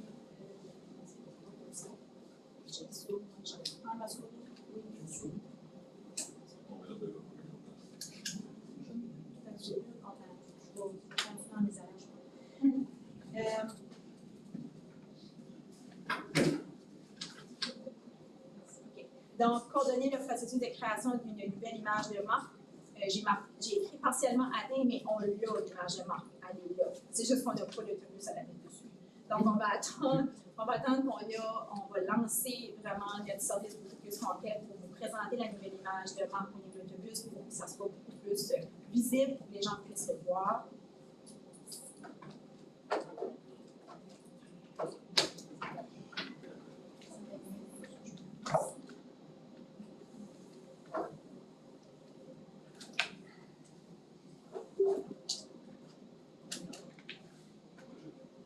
Magique. Voilà. Par la suite, appuyer les municipalités d'élaboration des politiques de stationnement adaptées pour favoriser l'utilisation des routes. Donc, tu sais, il y a quand même plusieurs éléments là-dedans, mais ça va quand même relativement bien. On suit quand même, je dirais, en grande généralité, nos objectifs au niveau de notre stratégie. Développement économique, mais je vous dis, il y a beaucoup d'efforts cette année qui étaient mis sur l'image de marque. La mise en place du nouveau site web qui Inspire Péninsule. Si vous n'avez pas eu la chance de le voir, allez le voir, il est super bien fait. Puis il va toujours en étape. On va toujours continuer à mettre de l'information au niveau de nos données, au niveau de la péninsule acadienne, au niveau de la population, au niveau de la population active. Donc, quand les entrepreneurs qui souhaiteraient venir s'établir dans la péninsule acadienne cherchent de l'information, vous pouvez voir l'information sur ce site-là. Vous avez de l'information sur chacun de vos parcs industriels aussi, pour ceux qui en ont. Donc, on a juste des liens par rapport à ça. Donc, c'est super bien fait. Donc, ça a été quand même bien répondu. Donc, il y a des choses qui pour 2025, donc ça, on ne le touche pas. Je pense que ESCO, c'est pensé pour plus tard. Le forum régional au niveau de la main-d'œuvre a été formé, donc il y a 3 sous-comités qui travaillent là-dessus, donc ça a été répondu. Stratégie de la main-d'œuvre, terminée comme prévu. Sondage et compilation, j'ai marqué partiellement atteint, mais vraiment le sondage a été fait selon les dates. Mais comme je vous dis, on a de la difficulté à recevoir l'information des entreprises. C'est important pour nous pour être en mesure d'évaluer nos besoins pour une stratégie de main-d'œuvre. Donc, si on ne reçoit pas cette information-là, c'est difficile pour nous de faire des stratégies qui répondent à leurs besoins. Mais je sais qu'on est en train de regarder à d'autres stratégies, à comment les rejoindre. Donc, c'est pour ça qu'on a repoussé un peu la date. Entente avec le CAINA, c'est signé. Le non souhaité d'employeurs reçus, ceux qui reçoivent la sensibilisation culturelle, la formation, c'est tout court, ça va bien. Juste le comité aviseur en développement économique, là, donc on a repoussé ça parce que je vous dirais que notre groupe était déjà assez occupé, mais on travaille à mettre en place une espèce de focus group d'entrepreneurs pour s'assurer justement qu'on peut les utiliser pour voir si on répond nécessairement aux besoins des entreprises. Processus de collaboration de prise en charge d'entrepreneurs sur les croissance, avec les clients, donc ça continue.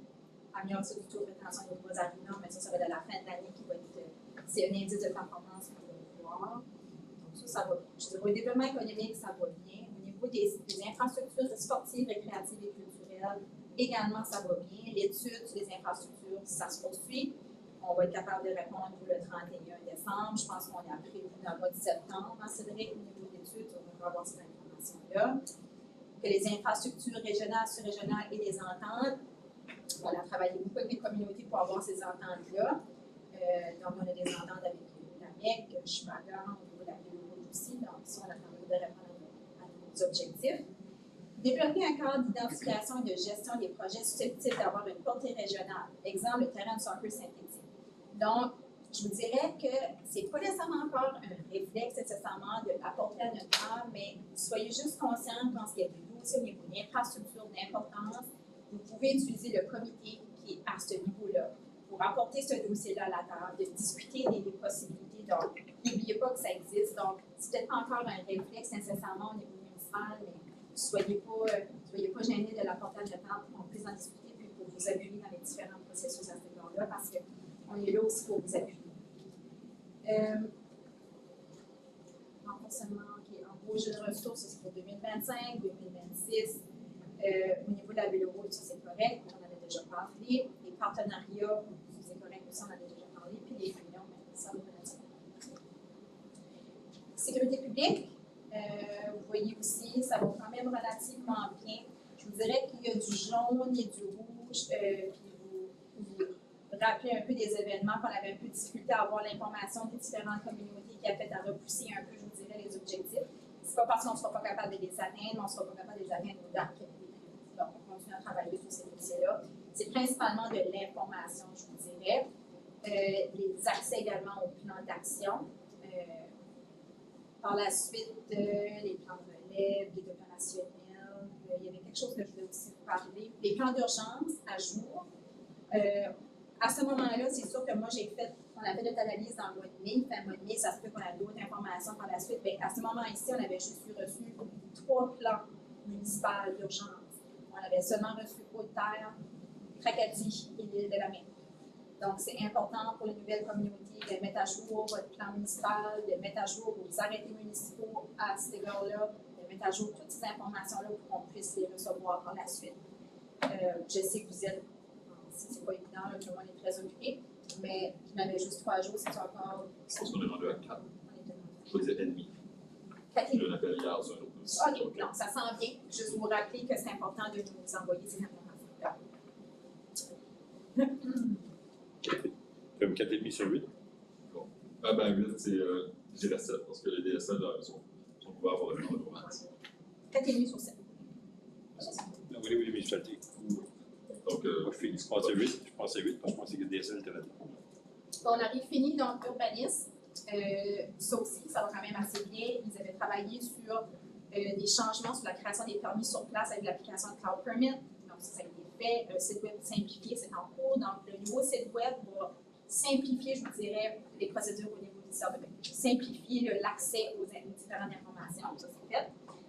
Formation des conseillers municipaux, ateliers sur les procédures judiciaires et tout ça. Ça, je sais qu'ils travaillent, on travaille là-dessus.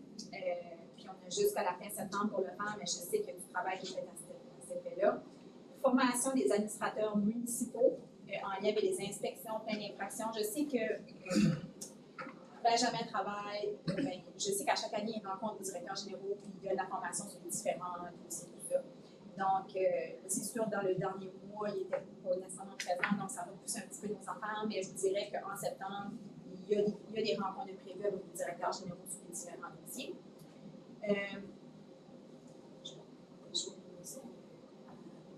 L'embauche de 2 urbanistes, vous savez, on a embauché 2 urbanistes supplémentaires. On espérait qu'ils soient autonomes à la fin du mois de mai. Je vous dirais qu'on est encore à les appuyer dans les démarches, mais ils sont quand même très bons. Je vous dirais que ce n'est pas évident pour les nouveaux urbanistes d'arriver ici avec des différents plans et tout ça. Donc, il y a beaucoup de travail à faire. Donc, c'est beaucoup de travail de formation avec les nouveaux employés. Puis même, on a 2 nouveaux agents d'aménagement. Donc, c'est 2 nouveaux employés au niveau de l'agent d'aménagement qui livrent des permis de construction.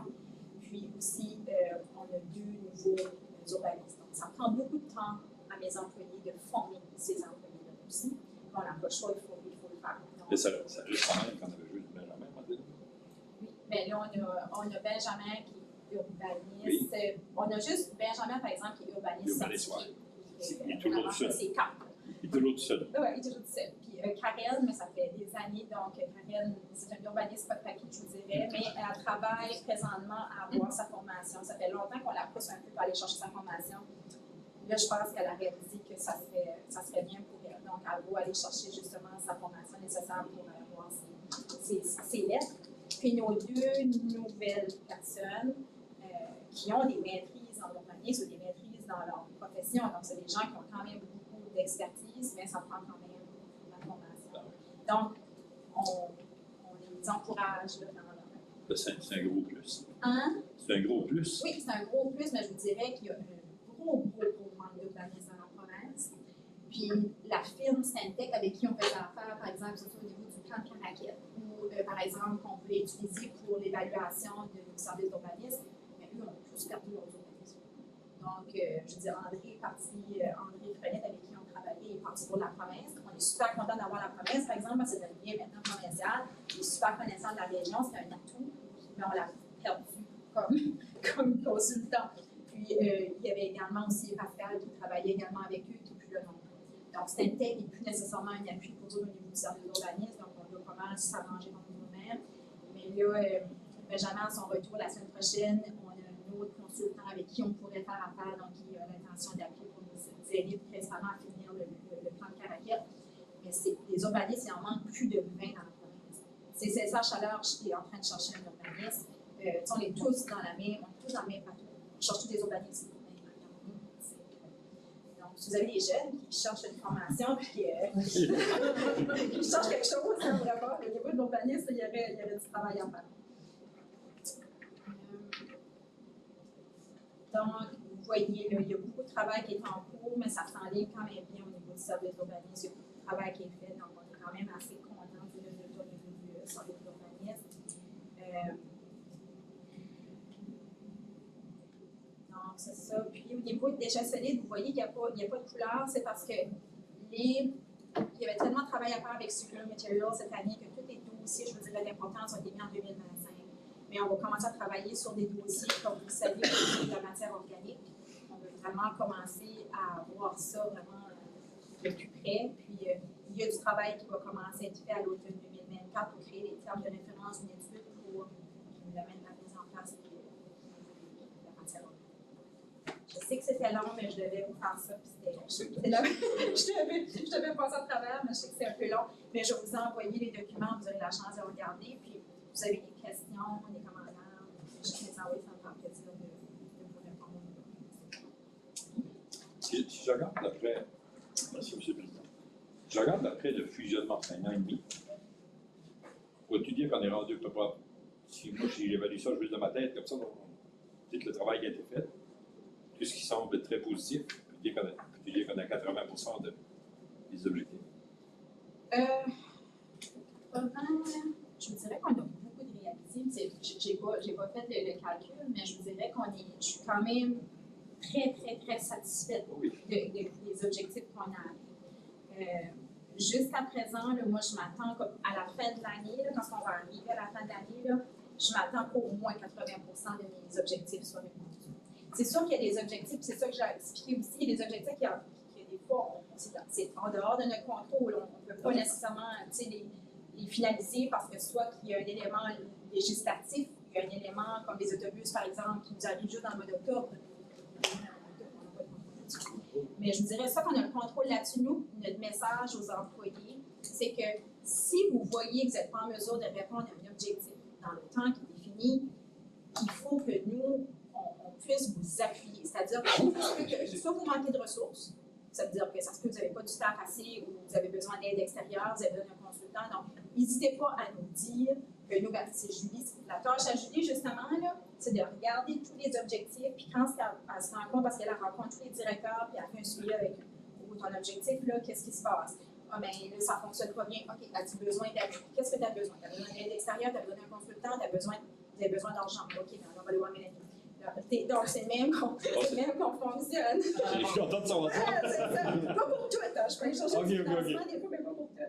Mais tu sais, on essaie de trouver des solutions pour les appuyer là-dedans, parce que c'est sûr, des fois, mais comme je dis, au niveau, par exemple, du service de croissance, c'est la première année que le service de croissance existe. On s'est rendu compte que dans le fonctionnement, il manquait certaines ressources.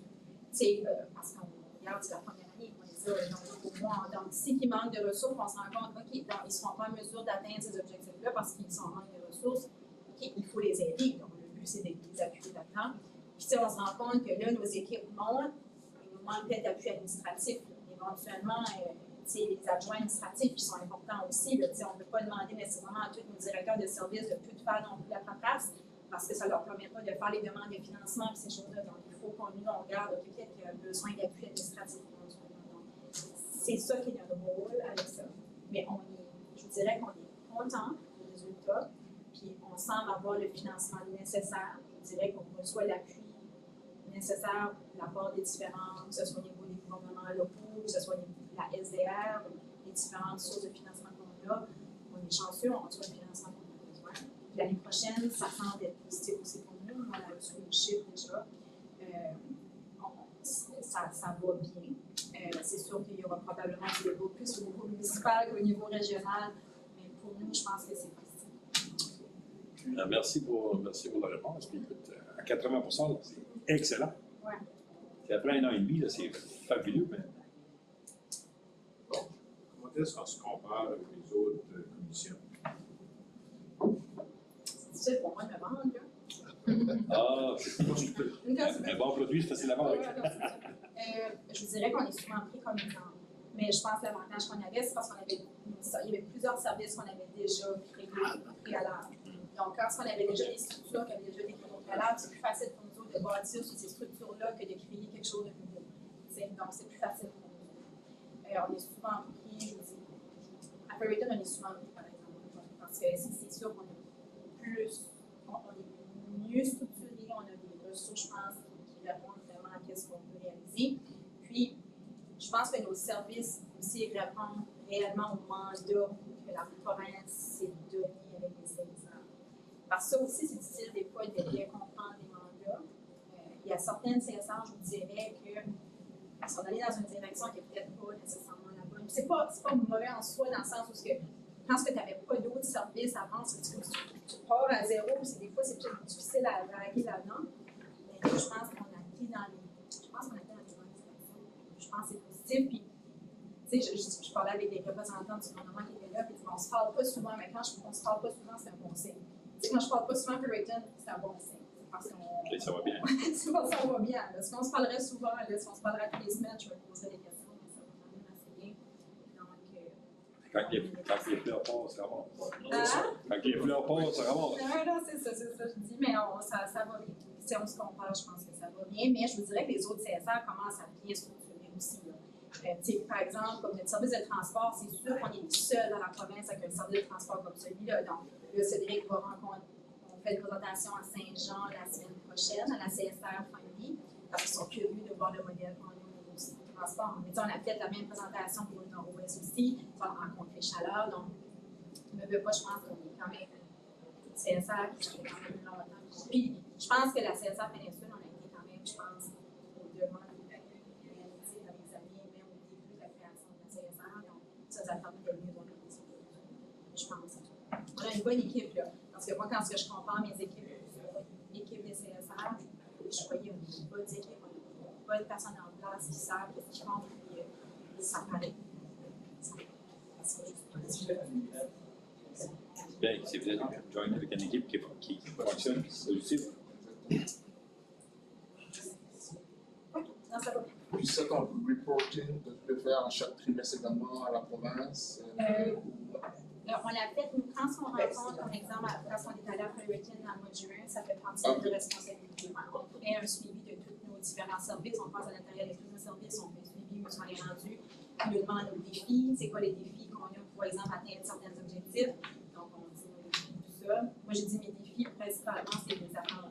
Si on veut pas, on a des grandes attentes, on veut avoir des réalisations, puis moi, la première, là, mais il faut quand même être réaliste qu'on ne change pas une région, comme par exemple, surtout au niveau des développement économique. Le tourisme, ça fait longtemps qu'on travaille, puis ça paraît le tourisme. Mais ça fait 10 ans, là, et plus qu'on travaille sur le tourisme. Le développement économique, ça va être la même chose. On ne peut pas s'attendre d'avoir des résultats dans l'espace d'un an.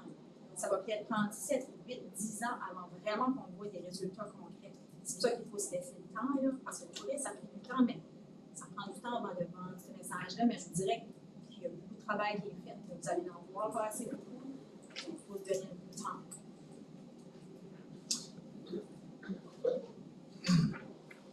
Questions, commentaires? Ça va? Merci beaucoup, Mélanie, pour ce rapport. Ah oui, c'est une résolution pour le dépôt du rapport.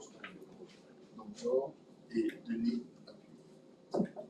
Pour la question. Tous ceux sans faveur lèvent la main en disant oui. Oui. C'est non. Et c'est adopté. Nous allons passer au point 8, rapport de comité, en commençant par le comité exécutif du 11 juin 2024.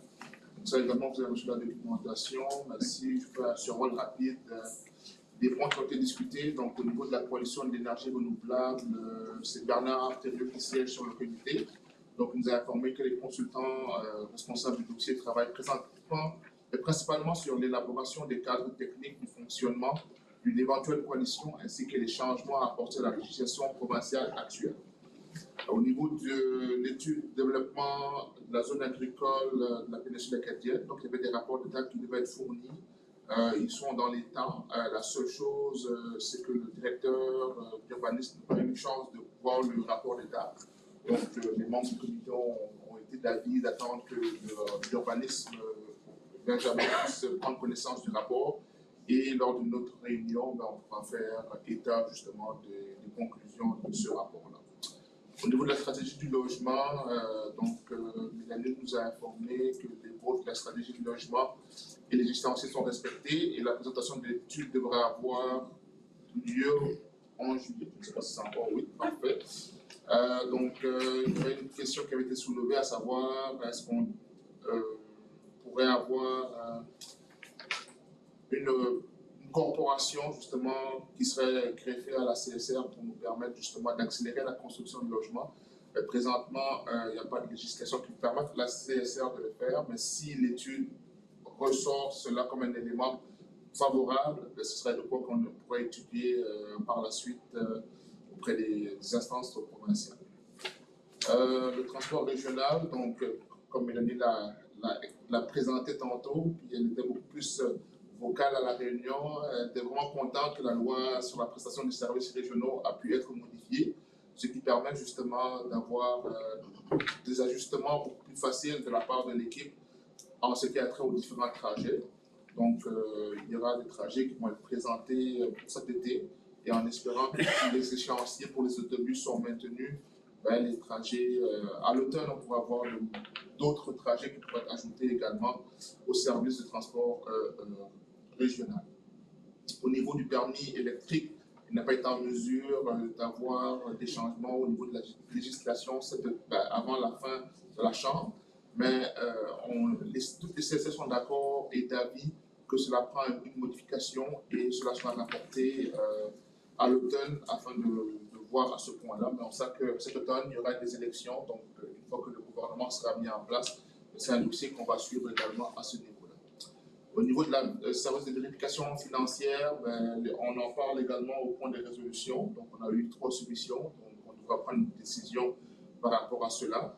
Au niveau du renouvellement de l'entente avec Secure Material, donc on a eu une correspondance qui nous informe du désir de Secure Material de poursuivre le partenariat avec la CSR. Également, on en parle également dans le point des résolutions. Et c'est pas mal ça le contenu de la rencontre. Des questions, commentaires?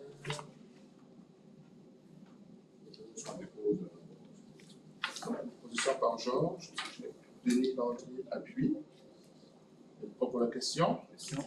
Donc, tous ces sans faveur signifient le consentement en disant oui. Oui. C'est non. Et c'est adopté. Nous allons aller au comité de développement communautaire. Oui, ça, on a eu une rencontre le 18 avril 2024. Je crois qu'on a discuté, il y a peu de recommandations comme telles.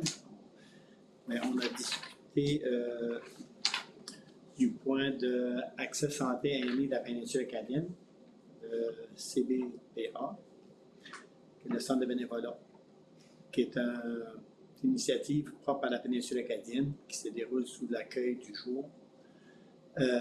Après ça, on a rapporté du rapport Kochaya, création d'une association pour les organismes de secteur sans but lucratif Nouveau-Brunswick. C'est des organismes qu'il y a. Il y a plus de 143 organismes et il faudrait essayer de se mobiliser pour avoir une association. Des bénévoles à but non lucratif. Après ça, 5, 6. Planète Jeunesse, on a discuté de Planète Jeunesse. Et aussi, on a discuté du rapport des sous-comités sur l'itinérance et la stratégie des logements, l'état des aussi. C'est ça que c'était le rapport. Question? Président, l'accès santé aînée, M. Acadien, je sais qu'on est des fois entre deux régions, est-ce que ça couvre la région des Guac? Donc c'est seulement avec Vitalité, où on est avec Horizon. Ça, c'est conjointement avec, ça travaille conjointement avec Vitalité, mais je crois qu'avec quoi je ne sais pas, je ne peux pas me prononcer. Le territoire du centre de bénévolat est normalement limité au même territoire que le développement social. Donc, ça sert, comme je disais, je sais que les portes sont grandes partout. Le centre de bénévolat, par exemple, on parle d'inclusion, c'est l'exemple même, mais à leur territoire, en principe, à moins que ça a changé dernièrement, c'est avec le développement social. Donc, ils limite un peu comme la santé publique, par exemple. C'est toujours un problème. Ouais. Totalement. C'est un message qu'on voit assez régulièrement. Si nos citoyens veulent avoir le même service, c'est où est-ce que c'est qu'ils vont? Est-ce que le service est développé avec Horizon?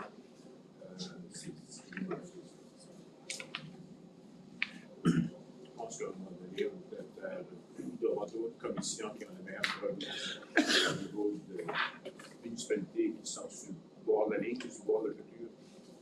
C'est qu'est-ce qui va être leur solution à long terme? Alors, je sais qu'il y a beaucoup de travail qui est fait, même au niveau de différents programmes au niveau du gouvernement. Là, je sais qu'il y a du travail qui est fait pour être en mesure de mieux arriver ça avec les territoires des CSR. Parce que les territoires des CSR, maintenant, ce sont les territoires qu'on utilise pour la prestation des différents services. Là. Je sais, mais je pense qu'il vaudrait peut-être la peine de pousser peut-être justement ça un peu plus loin, puis d'informer peut-être justement les ministères de ces problématiques-là. Donc, pour vraiment suivre la même discussion qu'on a, même avec nos organismes de la péninsule, par exemple, le CAINA, qui ne ferait pas nécessairement le service de la région des Guac, parce que habituellement, c'est la région de la Michi qui offre le service. Mais on va essayer de faire un effort pour voir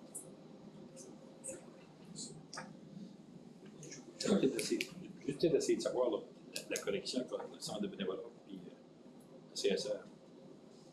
Je parlais pas de duplication de services, mais je vois que Martine est dessus le comité, mais comment ça fonctionne lorsque c'est que, au niveau de la CSR, ça fonctionne lorsque le centre de bénévolat applique pour de l'argent ou qu'ils reçoivent de l'argent? Mais les autres, on prend le propre.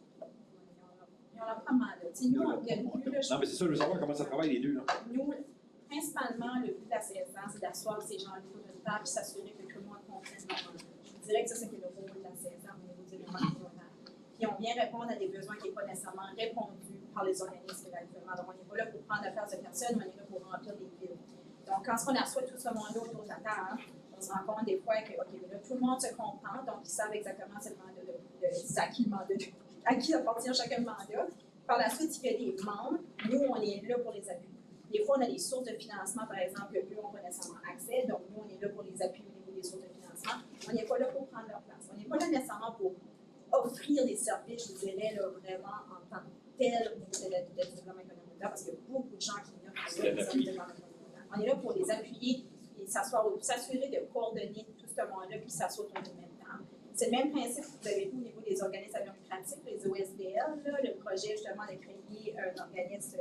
Donc, c'est nous, dans ce dossier-là, qui va faire, par exemple, l'inventaire de tout ce qu'il y a sur le territoire. Chaque CSR va être responsable de faire l'inventaire de ce qu'ils ont sur le territoire au niveau des organismes administratifs.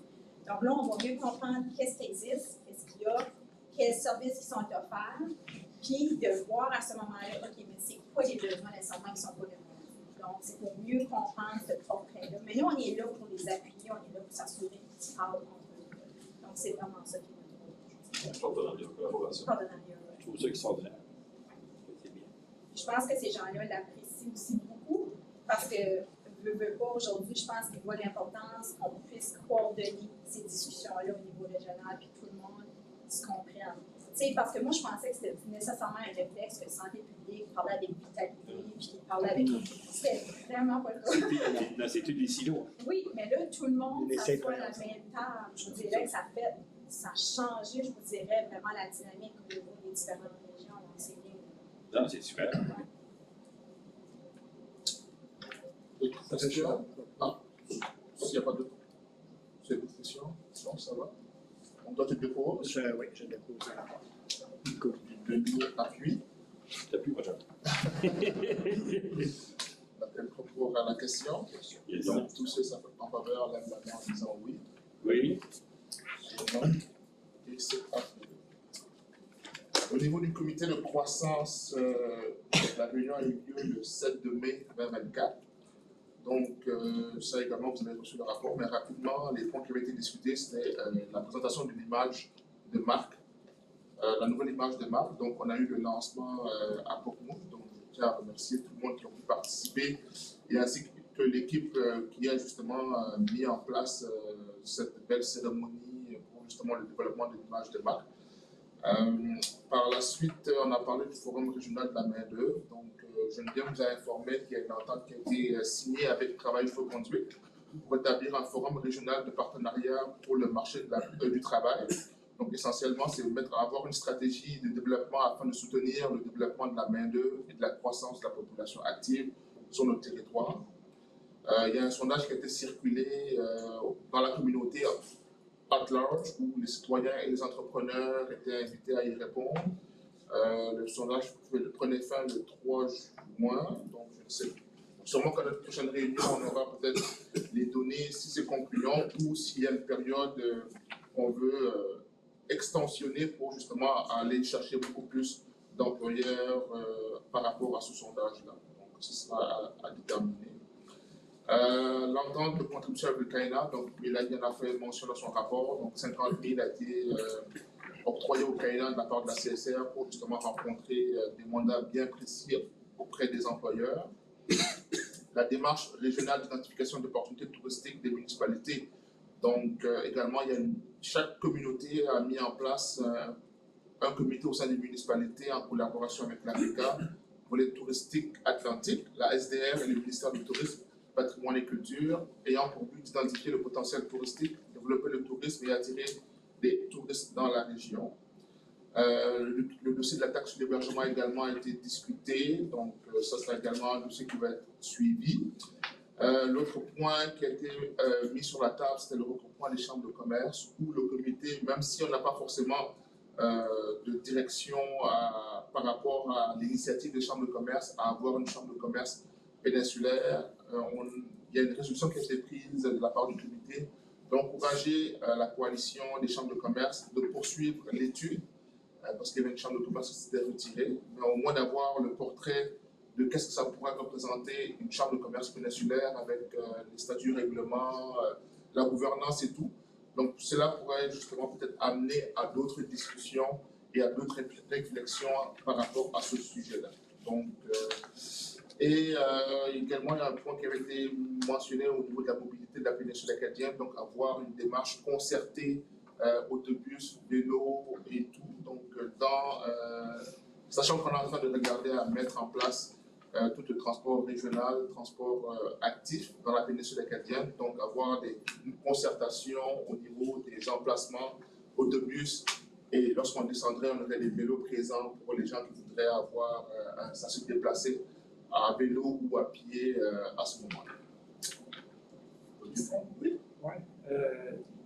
Vous avez mentionné tantôt qu'il y a une chambre de commerce qui s'était désistée au niveau de la coalition. Laquelle? Caracal.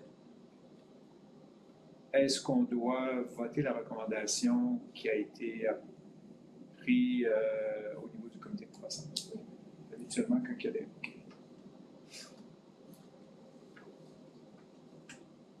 Si Caracal ne reste pas ou ne prend pas le groupe de la coalition, est-ce qu'au niveau de chambre de commerce nationale, est-ce qu'ils peuvent quand même former une chambre de commerce régionale sans Caracal? Parce que tout de suite, on n'a pas le portrait de ce que ça peut représenter en termes de gouvernance. Donc, nous, l'idée, c'était de poursuivre, on les encouragerait à poursuivre l'étude pour justement aller au bout de qu'est-ce qu'une chambre de commerce péninsulaire pourrait représenter. Et ensuite, lorsqu'on aura le constat, on va représenter de nouveau l'information aux chambres de commerce et ce sera à eux de prendre la décision. Donc, le conseil d'administration n'a pas forcément de pouvoir décisionnel, mais on a un pouvoir de recommander et d'encourager justement les parties prenantes à aller au bout de l'exercice qu'ils avaient initié au début. Gardez quand même espoir que Caracat reviendrait. On garde espoir. Je pense que si jamais l'étude démontre justement le modèle de gouvernance que ça peut représenter et chacun, c'est gagnant-gagnant pour toutes les communautés, on garde espoir que Caracat pourrait revenir autour de la table à ce moment-là. Tant que l'ensemble du territoire, sans Caracat, décide de former une chambre de commerce, est-ce que ça peut se faire? Ce serait difficile. Non, mais c'est pour ça que je demande la question, parce que c'est peut-être difficile, mais pas parce qu'il ne comporte pas que les autres devraient payer de l'avant. Mais sachant qu'on veut travailler d'une même voie. C'est comment le faire fonctionner? Ouais, c'est ça. Je pense qu'une fois qu'on aura peut-être l'étude qui démontre un petit peu les avantages, parce qu'il y a d'autres chambres de commerce ailleurs dans le pays qui l'ont fait, donc je pense que ça pourrait être un moyen justement d'amener justement les discussions à ce niveau-là, mais sans ça pourrait être difficile d'avoir un consensus général. Parce qu'actuellement, il y a combien de chambres de commerce dans la péninsule? On a juste quelques points de précision là, depuis cette rencontre-là. Caracat sont revenus dans la coalition pour une autre rencontre. Et puis, c'est 4 chambres actives. On a 2 chambres aussi qui sont inactives. Et puis, finalement, pour la question à savoir est-ce que ça peut se faire d'avoir une représentativité régionale, la réponse courte, c'est oui. Mais après ça, c'est tous les facteurs légaux au niveau des chambres canadiennes qui feraient que est-ce qu'on fait des fusions ou est-ce qu'on fait des annexes de territoire. Donc, la coalition est encore en train d'étudier le dossier. On s'attendait d'avoir une proposition aujourd'hui, ce n'est pas le cas malheureusement. Mais les gens continuent de se parler pour assurer le conseil, ben Caracat est encore là. Donc, De toute façon, ça fonctionnait pratiquement avec 6. Que dans le futur, ça continuerait avec 2, ce serait déjà un avantage. Si je regarde juste la table de la CSR, on est passé de 24 à 8. Puis ça a représenté un avantage au niveau de l'avancement de certains dossiers. On en voit avec 80% des dossiers qui avancent quand même très bien. Ça veut dire que c'est efficace. C'est autre chose. Oui, exactement. Si il y a lieu, je peux proposer la recommandation 1 qui a été faite de continuer dans le processus de coalition. Recommandation 1. Si Georges appuie. Faut-il que je te pose le rapport avant de faire? Okay. Avant d'y aller, on garde ça là. Donc, moi je dépose le rapport, je prends un appui hier. Georges appuie. Pour la question. Tous ceux en faveur lèvent la main en disant oui. Oui. Sinon, et c'est adopté. Et pour la recommandation numéro 1 qui découle du rapport, donc proposé par Denis Landry, Lausier et appuyé de Georges, que l'on recommande de poursuivre la démarche visant ou amenant à une coalition péninsulaire des chambres de commerce. Bravo. Il y a d'autres pour la question. Donc, tous ceux en faveur lèvent la main en disant oui. Oui. Sinon, et c'est adopté. Point 9, ça a été fait avec la présentation de M. Guittard par rapport à l'aéroport. Point 10, il n'y a pas d'appel d'offres. Donc, on est rendu au point 11, résolution. Et le premier point, c'est résultat d'appel d'offres de l'éducateur service des finances. Je sais pas si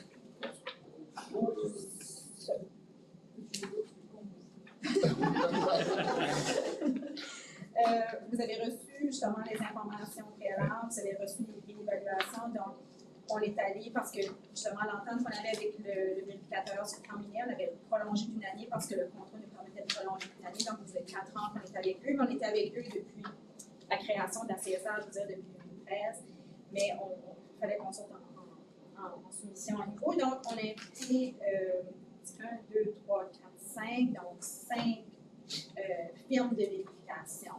Je dirais qu'on a peut-être élargi un peu notre nombre d'entreprises, je vous dirais, dans la région de Bathurst, parce qu'on On savait que ces entreprises-là faisaient aussi la vérification pour d'autres CSR, donc avait quand même une expertise en soi au niveau des CSR.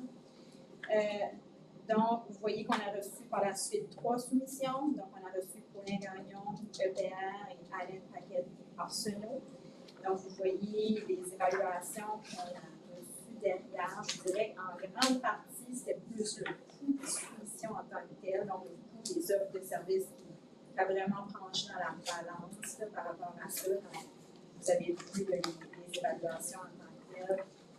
Il n'y a pas énormément de différence au cours de pointage sur les deux au niveau de l'EPR et Alain Paquet et Arsenault. Donc, d'après l'analyse que nous on a faite, donc on vous fait la recommandation justement de la firme comptable Alain Paquet et Arsenault pour le coût total de 54 337,50 TH. Le plaisir de poser la recommandation. Donc, Georges propose, ainsi que j'ai un appuyeur, Denis Landry appuie. Avez-vous des questions sur la proposition? Pas de questions, pas pour le vote. Donc, tous ceux qui sont en faveur lèvent la main en disant oui. Oui. Ce non, et c'est adopté. Point suivant, demande d'autorisation d'emprunt service déchets solides. Donc, l'année dernière, on avait une demande pour la première remorque, ça date moins d'1 an. Donc, on a ce sont les remorques qu'on utilise pour aller les déchets à Repine. Donc, on devait au départ faire une demande d'emprunt pour les deux remorques en même temps. Les coûts des remorques ont presque doublé comparativement aux années précédentes quand on les a achetés. Donc, quand on est allé en soumission, on s'est rendu compte qu'on était vraiment off dans les coûts parce que ça avait vraiment doublé au niveau des coûts. Donc, on s'est dit, qu'est-ce qu'on va faire? On va seulement faire l'achat d'une remorque pour tout de suite, puis on va essayer de prolonger la vie utile de notre deuxième remorque. On est rendu à la fin de la vie utile de notre deuxième remorque, donc c'est pour ça qu'on fait la recommandation aujourd'hui d'emprunter pour faire l'achat de la deuxième remorque. Donc, on est allé quand même vérifier les coûts. Je vous dirais que les coûts sont sensiblement les mêmes à ce qu'on avait comme coût l'année dernière. Donc, on irait avec une proposition de 234 000 pour une durée de 7 ans.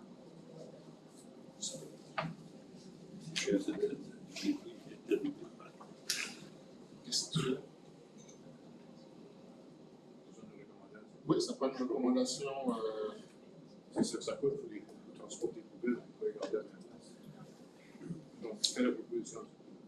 Donc, vous avez la proposition, donc il est recommandé que la CSR demande à la Commission des emprunts de capitaux par la municipalité l'autorisation d'emprunter en vue d'une dépense en capital pour une durée et la somme suivante: service d'hygiène, achat remorque 234 000 sur 7 ans. Proposé par Georges et appuyé de Joseph. Question sur la proposition? Si pas de question, elle n'est pas pour le vote. Donc, tous ceux qui sont en faveur lèvent la main en disant oui. Oui. Sur non. Et c'est adopté. Point suivant, prolongation de l'entente de triage des matières recyclables Circular Materials, service déchets solides. Donc, vous avez reçu aussi la correspondance de la lettre que vous avez envoyée à cet égard-là. Vous voyez dans la recommandation, c'est écrit, dans le contexte, c'est écrit 253, là, mais puis dans la recommandation, c'est 254, mais c'est vraiment 253 qui est le montant qu'on vous recommande. Donc, le 10 juin, on a reçu une correspondance qui nous avisait justement de leur intérêt à prolonger l'entente qu'on a actuellement. Vous savez, on a seulement une entente de 1 an avec Circular Materials qui nous dérangeait un peu. On aurait aimé avoir une entente plus grande qui nous permettrait, je vous dirais, de peut-être envisager éventuellement d'investir dans certains équipements pour encore améliorer, je vous dirais, notre triage des matières recyclables. Donc, je vous dirais qu'avec une entente de 3 ans, ça nous rassure un peu plus. Puis même avec les discussions qu'on a avec eux, je vous dirais qu'on sent, je dirais, peut-être encore plus rassuré dans le sens qu'on ne voit pas nécessairement, parce qu'au départ, on craignait que ça allait centraliser à un seul endroit. On sent peut-être qu'il y a peut-être une ouverture de garder probablement un point d'entente, donc on est quand même heureux de ça.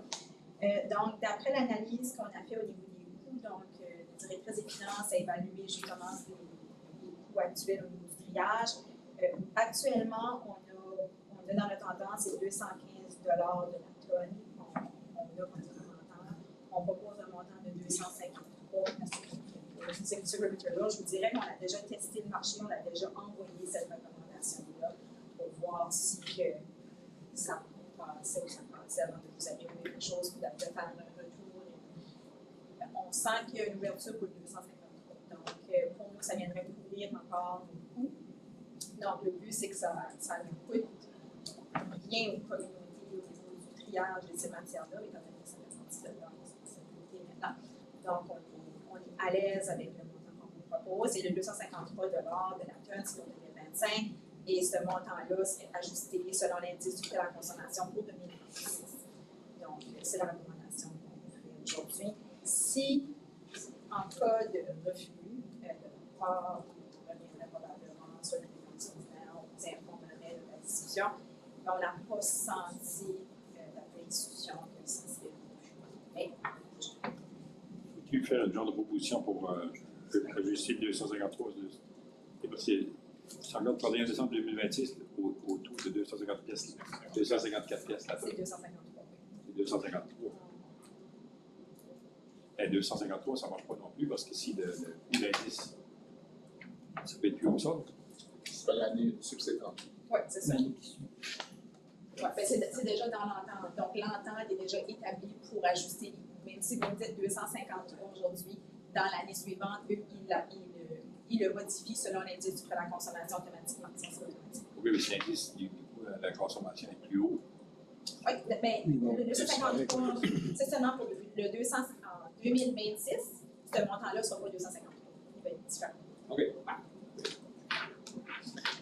Ce sera le 153 plus le pourcentage de l'indice. Oui, mais c'est pour ça que je pose la question. En 2026, pourquoi quand même 254? Ça ne serait même pas 253.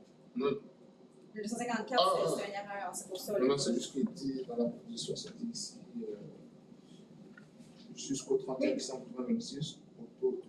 Oui, mais on le laisse comme ça, mais dans l'entente, il va être modifié en conséquence. C'est juste pour que moi, j'ai un tout pour vous autres. Ça ne dérange pas. Là, parce qu'on ne peut pas, dans la résolution, moi, je ne peux pas vous dire le 253 plus l'indice, plus en 2026 l'indice du prix de la consommation. Seulement ce montant-là, moi, me donne le OK pour négocier avec 253, mais moi, je le sais qu'en 2026, ça modifie selon l'indice. OK, c'est juste sur le faire sûr quand c'est clair. Moi, je suis correct avec le 253. OK. Oui, parce que la situation, on ne peut pas mettre un chiffre, vraiment. C'est ça. Je suis correct avec ça.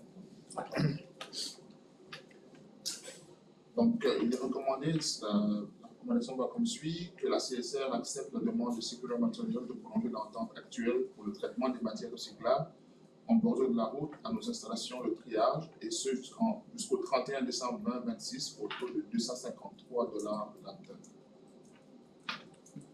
C'est ce qu'il y a numéro là. C'est ça, d'accord. Je vais les modifier. Oui, tu vas le modifier. Donc, Moi, j'aurais été plus loin que ça. Plus IPC. IPC. Qu'est-ce qu'on peut rajouter dans la destination sur le 53 là? Selon, et l'ajustement selon l'entente établie. Attends, ça. On est bon. Donc, ça prendrait position. Denis Landry propose avec la modification apportée là, selon l'entente établie. Je sais que ça ne pas très bien dit parce que vous avez négocié vous-même. Est-ce qu'il y a Non, ça doit être académique parce que le triage des matières recyclables. Ah, ok, C'est pas la cueillette. C'est pas la cuillère. Donc, Denis Landry propose, est-ce que vous en appuyez un? Georges? Robert. Robert, ah oui. Non, c'est juste que des fois, plus c'est clair, mieux c'est. Ok, êtes-vous prêts pour la question? Question. Donc, tous ces en faveur lèvent la main en disant oui. Oui. Non. Et c'est Avec des changements. avec des changements. Les modifications. D'accord. Nous sommes rendus au rapport financier trimestriel au 30 mars 2024. C'est ça. Donc, vous avez reçu une copie du rapport financier du terminant le 31 mars 2024. Je vous dirais qu'on a reçu les chiffres du mois de mai aussi, là, mais étant donné qu'on devait respecter le trimestriel, mais je vous dirais que les chiffres se ressemblent au niveau du. On n'a pas de surprise. Je n'ai pas de surprise en mai plus que je n'avais dans le mois de mars. Donc, ça va relativement bien. Donc, vous voyez, les revenus totaux au 31 mars 2024 s'élèvent à 2 millions par rapport à un budget annuel de 9 100 000 et une prévision de 10 millions. Donc, la différence de 979 000 de plus en revenus de budget et prévision s'explique principalement par l'obtention de financement de revenus supplémentaires des activités des services. Donc, vous voyez les montants supplémentaires qu'on a reçus pour 2024 sur 315 000 pour le FASA et le Fonds d'aide aux services régionaux. Donc, c'est des fonds qu'on n'avait pas nécessairement prévus au budget qui est supplémentaire. Le fonds de mise en œuvre pour les CSR, donc on a reçu un montant de 93 000 supplémentaires pour la réforme de la gouvernance locale qui est répartie parmi les différents services. Je vous dirais que c'est principalement pour soit la location de bureaux, pour l'aménagement de nos bureaux, l'achat d'ordinateurs supplémentaires pour les nouveaux services, les nouveaux emplois, tout ça. Le contrat avec Circular Materials de 93 000 qui n'était pas nécessairement prévu au budget. Les autres financements qu'on a reçus, on avait reçu 100 000 du Fonds fiduciaire pour l'environnement, 82 000 de la SDR, pour le transport communautaire, on a reçu également 45 000 du ministère du Tourisme, puis 70 000 pour Planète Jeunesse, qui pensait frais, ainsi de façon bien sûr. Donc, à noter que les dépenses imprévues pour des réparations et des équipements ont lieu dans le service de gestion des déchets, comme toujours. Ces dépenses ont été absorbées par les revenus supplémentaires du contrat avec Circular Materials. Donc, on arriverait, je vous dirais, avec un déficit prévu de 16 000 mais je vous dirais que c'est presque équilibré. Donc, ça va relativement au niveau de nos finances. Comme je vous dirais, en mai, on arrive à peu près avec des chiffres qui sont similaires, donc on n'a pas nécessairement de surprise, mais on vous le présentera à l'automne lorsqu'on aura une question. Que le rapport financier en date du 31 mars 2024 de la CSAPA démontrant des revenus de l'ordre de 2 041 738 et des dépenses de l'ordre de 2 319 711 soit adopté tel que présent. Denis Lausier en fait la proposition. Est-ce que j'en ai plusieurs? Joseph. Question. Question, je crois qu'on le vote. Donc, tous ceux qui sont lèvent la main en disant oui. Oui. Ceux non. Et c'est adopté.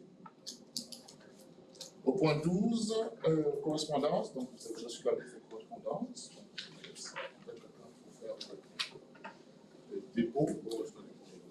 Donc, Georges propose. Nicole, seconde. Des questions. Pour le vote. Donc, tous ceux qui sont en faveur lèvent la main en disant oui. Oui. Ceux non. Et c'est adopté. Point autre, il n'y en avait pas.